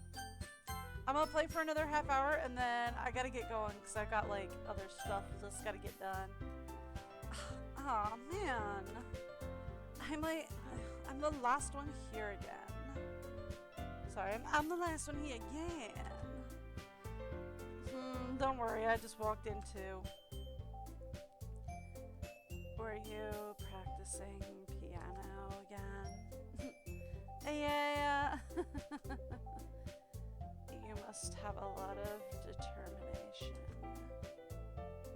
Starting this club and now picking up piano. Well, maybe not determination, but I guess passion. Remember that the club wouldn't be here if it wasn't for all of you. And I'm super happy that you're all willing to help out for the festival too. Oh, I can't wait for the festival. Oh, I can't wait for the festival. It's going to be great. Weren't you complaining about it just yesterday, Natsuki? Well, yeah. Well, yeah. I'm not talking about our part of the festival, dear. But it's a whole day of school where we get to play and eat all kinds of delicious food. You sound a bit like Sayori all of a sudden. Monica, do they usually have fried squid? Squid? That's a pretty specific thing to look forward to. Oh, come on. Are you saying you don't like squid? You, of all people? I didn't say I didn't like it. Besides, what do you mean by you, of all people? Because it's right in your name. Monica. That's not how you say my name at all. Also, that joke makes no sense in translation. Never mind, dear. Let's just focus on our own event for now, okay? Fine. Your creations aren't as fun. Your reactions aren't as fun as Yuri's or Sayori's anyway. Excuse me. Where is Sayori anyway? Oh, there you are! Sayori's sitting at a desk in the corner of the room, looking down at something. I walked over to her. Hey, Sayori? I waved my hand in front of her face. Ah! You're spacing out again. Ah! Sorry! Don't mind me. You can talk to everyone else. Huh? Is everything alright? Oh, of course. Why wouldn't it be? I just like, it just feels like you're a little off. Sorry for assuming things. Jeez, you like worry too much about me. I'm totally fine. I'm fine, see? Sayori shows me a big smile. Don't let me, like, distract you from having fun with everyone. Seriously. Well, I mean, alright, if you say so. I worriedly glance at Sayori before turning back to everyone else. But the conversation is already dispersed, with everyone back at their usual activities. Maybe I should ask Monica if she's noticed anything about Sayori recently. Since they've been pairing up for the festival, they must be spending a lot of time together. I timidly approach Monica, who's shuffling through some papers at her desk. Nope. What's up? Sorry. No. What's up, dear?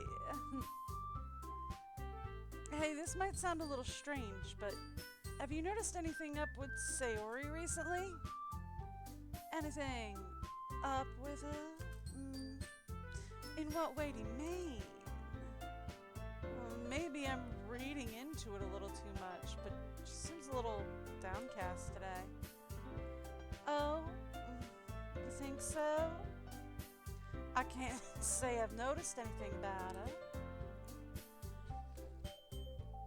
Monica peers across the room at Sayori, who's idly digging a rubber eraser up and down on her desk.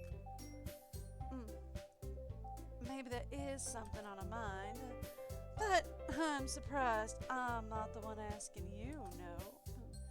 You certainly know a lot better than I do, which I'm certainly not upset about. Yeah, but she's never really liked this. She always talked to me about things that bothered her. But this time when I asked her, she was really dismissive. Sorry, I know it's not your problem. I just wanted to ask if you knew anything, so I'll drop it now. No, it's important to me too. I mean, I'm also friends with her, and I also care about the well-being of my club members, you know. Maybe I'll try talking to her myself. You sure about that?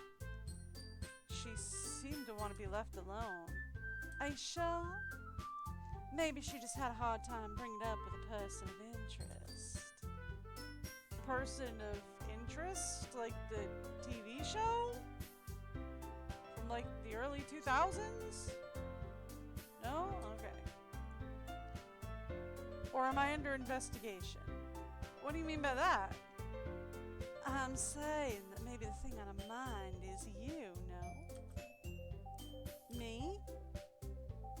How on earth would you come to that conclusion? Well, I probably shouldn't say too much, but Sayori talks about you more than anyone else, you know. Sure. She's been so much happier ever since you joined the club. It's like an extra light was turned on inside her, and she did not need any extra lights on. Girl is blindingly bright as is, you know what I'm saying? What? No way. Sayori's always like that. She's always been full of sunshine. It's not any different now than it's always been. You're so funny, no? But have you ever thought that maybe you've always seen her as so cheerful? Because that's just how she is when she's around you, dear. Not really, but cool. I said too much. I'm sorry. What do I know anyway? I don't mean to jump to conclusions, so you should just forget about what I said. I'll try to talk to her, so try not to think about it for now, would you? Right. Yeah, alright, sure. Monica smiles meaningfully. I know she said to forget about it, but I already know that I won't be able to get her words out of my head. Monica stands up from her desk and walks across the room to where Sayori's sitting. I watch her kneel down next to Sayori and gently talk to her. But she's keeping her voice so quiet that I can't hear from here. I sigh and sit down myself. I know Sayori told me not to worry about her and to have fun with everyone else, but that's impossible to do when she's behaving like this. Exactly how much do I care about her that I'm letting this weigh me down so much? Feels like I'm the one behaving out of the ordinary. But there's nothing I can do besides wait for Monica, so waiting we go. Okay, everyone. After some time passes, Monica calls out to the classroom. Why don't we share our poems now, yeah?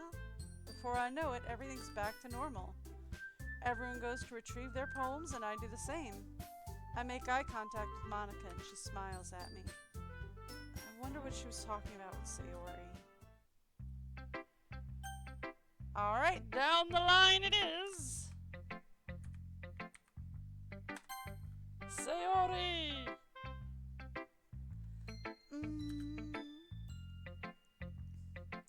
This is your best one so far! It's really, really nice. Nope. Thanks. Sayori, you've been a little quiet today. Is everything alright? Of course. Everything's fine. Maybe I'm just a little tired today. Do you want a nap or something? No, that's silly. What else do people do when they're tired? Maybe I should go run a marathon. Don't worry about me, okay? I only want to see smiles on your face. Well, alright. I mean, that's not exactly possible. I'm not going to smile 24/7, honey. I'm sorry. Hey, no. I'm still a little surprised. I really thought that you'd try writing your poems like the way Yuri does. Or even Natsuki. But in the end, yeah. I guess you're the one who likes this the most. Why? You don't want to get closer with everyone else? Wait, of course I do. But that doesn't mean I need to try so hard to impress them. I still understand you the most, Sayori. I know you have to sometimes put up with me, but I have to sometimes put up with you, so it evens out. But we have a wavelength or something. And that's how the poem came out. Sometimes it feels like you're the only exciting thing in my life. So sometimes it's just easier to write when thinking about you. Sayori? No! Nope! I don't deserve this. You're too nice to me. Why are you always doing this? Sayori has trouble keeping her voice steady all of a sudden. If you had fun with everyone else instead, this would be so much easier. Sayori? I glance around the room to make sure nobody has noticed this. Sayori. I've probably never said this before, but I don't understand what you're feeling right now. Tell me what'll cheer you up. Sayori shakes her head. She sniffles and keeps shaking her head. Finally, she gathers herself and puts on a smile. It's nothing, nope. Just like ignore me. That's just a little rain cloud. I'm sorry you had to see that. I promise it won't happen again. Just smiles for everyone, okay? Smiles! That's like all that matters.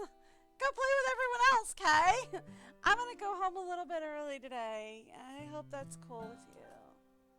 Sayori? Tell Monica I wasn't feeling well, okay? I'll see you tomorrow. Before I can say anything else, Sayori cheerfully walks out of the classroom, humming to herself.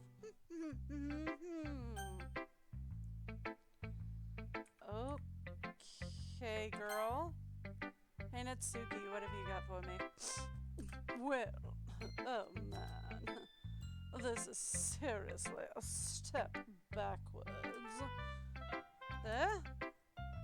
I liked your last two way better than this one. I mean, I guess I can't be mad at you for trying different things, but honestly, as long as you're not just trying to impress Yuri or something like that. Gross. Okay. Like you said, I'm allowed to try new things. Why are you so emotionally invested in my poems anyway? Isn't that more of a compliment to me? Ugh. No. Gross. It's not like I care.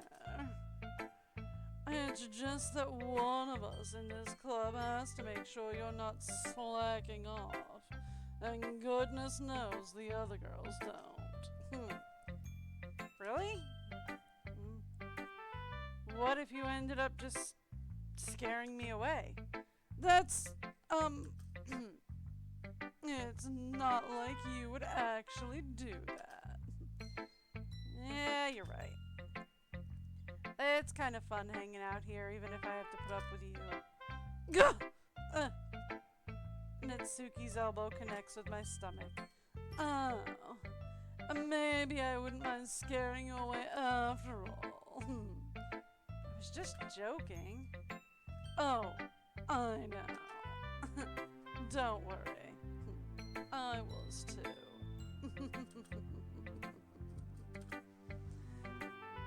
Okay. How on earth do you call that a joke? It seriously hurt. Well, maybe it was funny to her. I guess that's kind of the point. I should really just watch my mouth around Natsuki. Anyway, Natsuki holds her poems out to me like nothing ever happened. Your mind is so full of troubles and fears that diminish your wonder over the years. But today I have a special place, a beach for us to go to, a shore reaching beyond your sight, a sea that sparkles with brilliant light.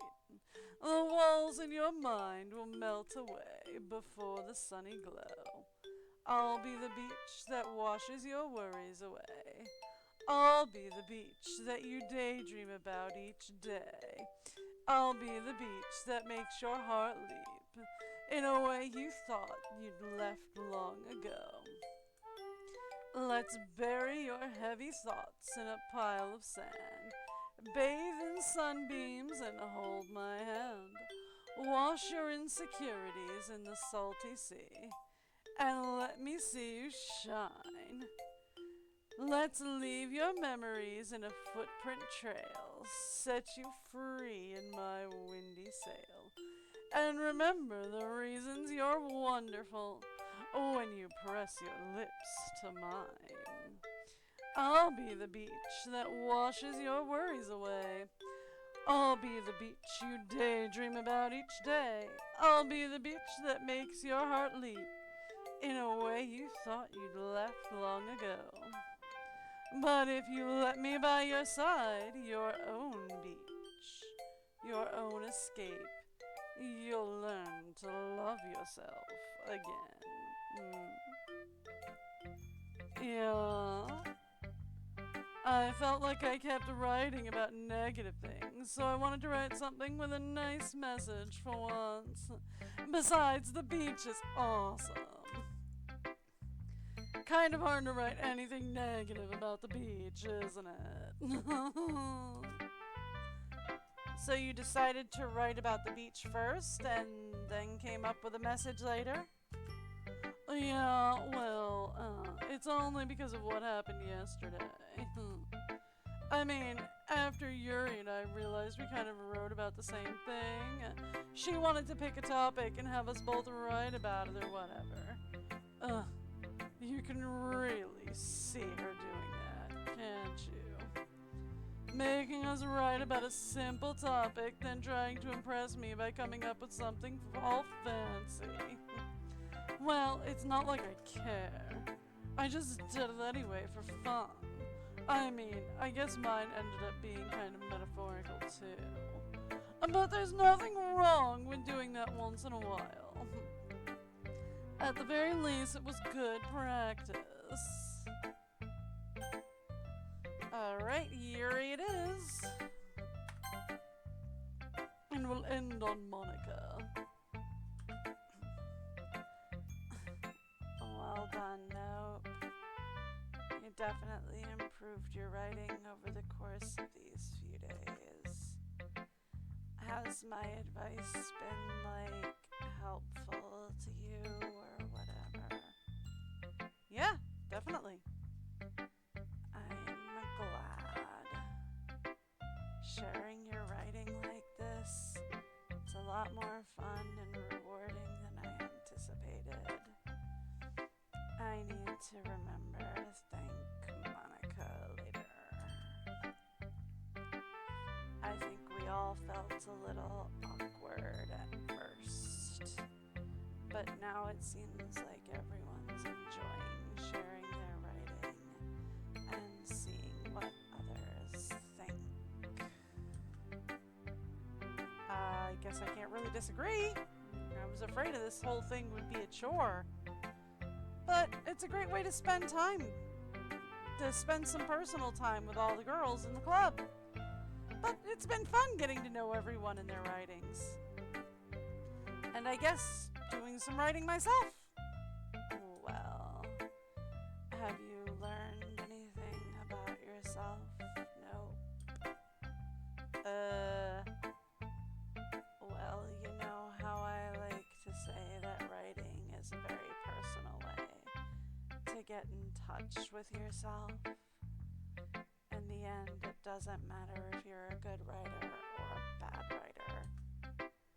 And even my opinions are just opinions, you know. As always, I believe what's most important is exploring and discovering yourself. That's comforting. I'm kind of afraid of disappointing you. Oh, I'm kind of afraid of disappointing you in some way or another. Why me? Well, you're always sophisticated with your writing and have the most advice to share. Is that so? Yuri thinks for a good minute. That must be terrible. Huh? For me to have become someone whose opinion is fearsome. How unlikable of me. Yuri, it's not as bad as you're making it to sound in your head. I just meant that I respect your opinion. Oh, I see. I'm sorry that I always overthink and come to those sorts of conclusions. Dude, feel that. My husband's very much an overthinker. Trust me, it's not as crazy as you think. I'm just a little too used to it, I guess. Overthinking. Being disliked. Aw, Yuri. Honey, I know of a couple of really great places that you can look for therapy. Do we need to get you there? Oh, poor thing. Yuri? What am I saying?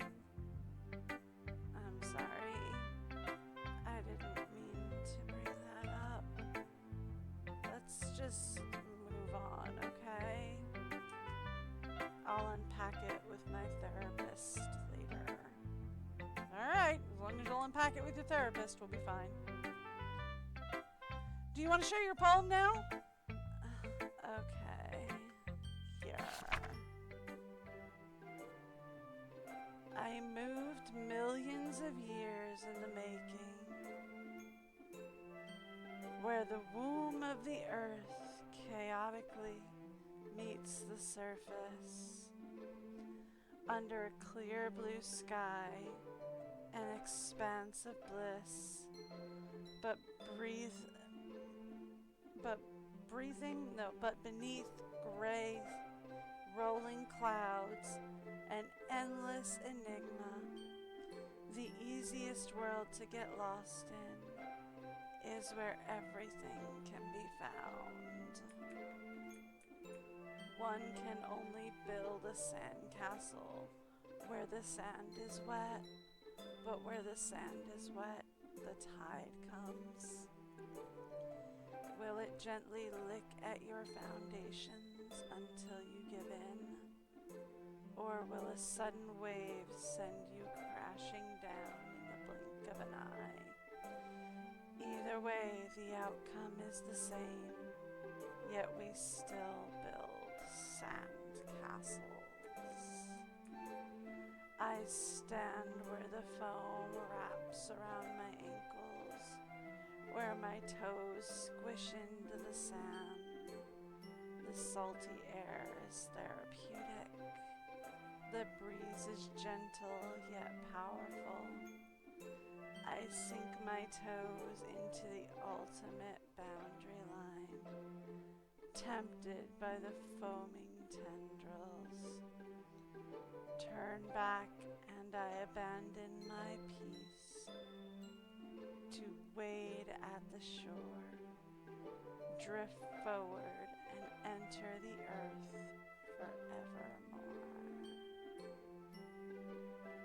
forevermore. Okay. You can always play wave tag while you're there. You run out of wave while it's receding and try to like step on it, and then you have to run back up the beach before the next wave comes in. Wave tag! We used to play that a lot at my uncle's beach house. I'm aware that the beach is kind of an inane thing to write about, but I did my best to take a metaphorical approach to it. Yeah, Natsuki already told me about it. She did. She didn't say anything weird, did she?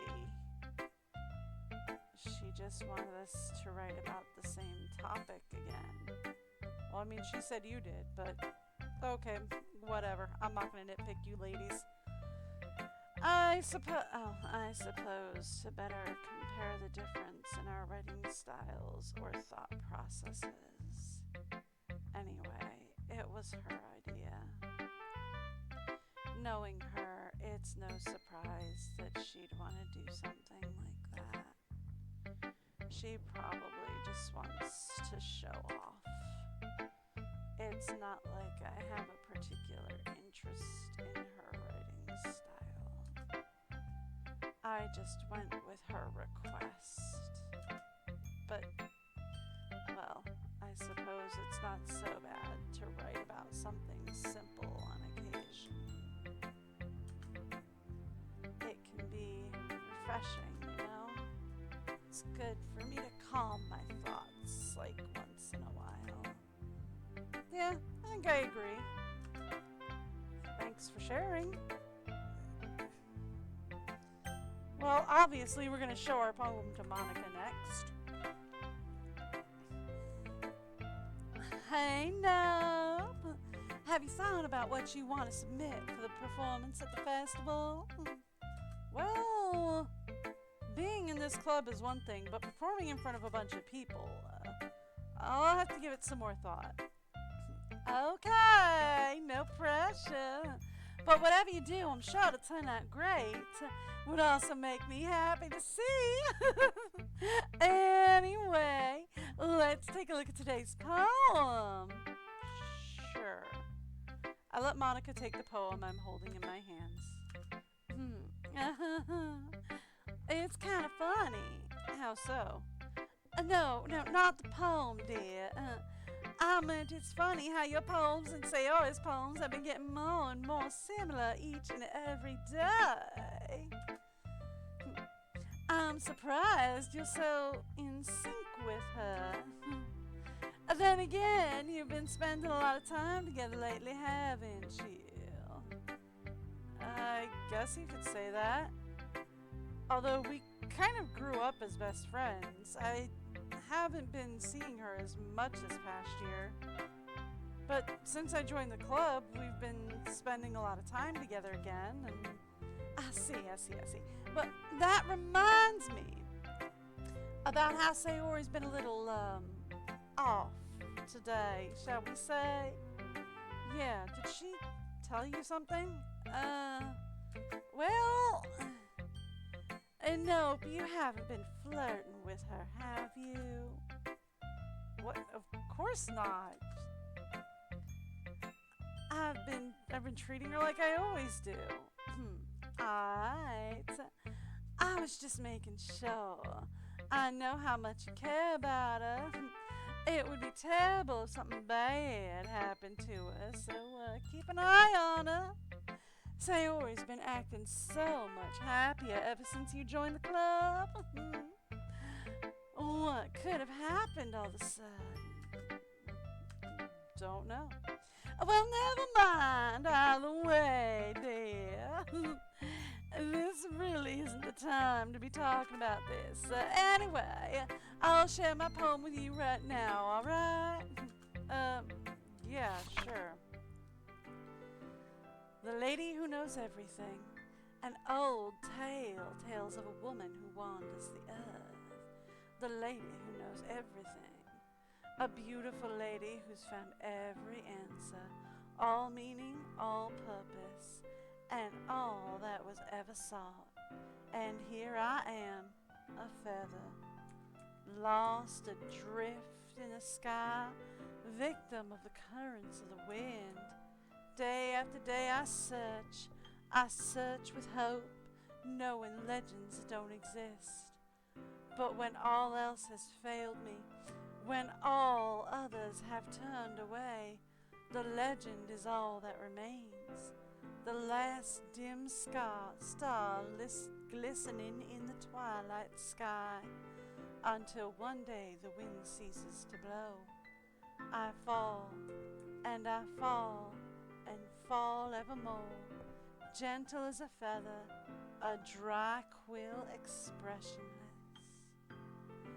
But a hand catches me between the thumb and forefinger, the hand of a beautiful lady. I look at her eyes and find no end to her gaze. The lady who knows everything knows what I am thinking. Before I can speak, she responds in a hollow voice. I have found every answer, all of which amount to nothing. There is no meaning, there is no purpose, and we seek only the impossible. I am not your legend. Your legend does not exist. And with a breath, she blows me back afloat, and I pick up a gust of wind. Do you also need to talk to a therapist? Because I'm getting the feeling you all need to talk to a therapist.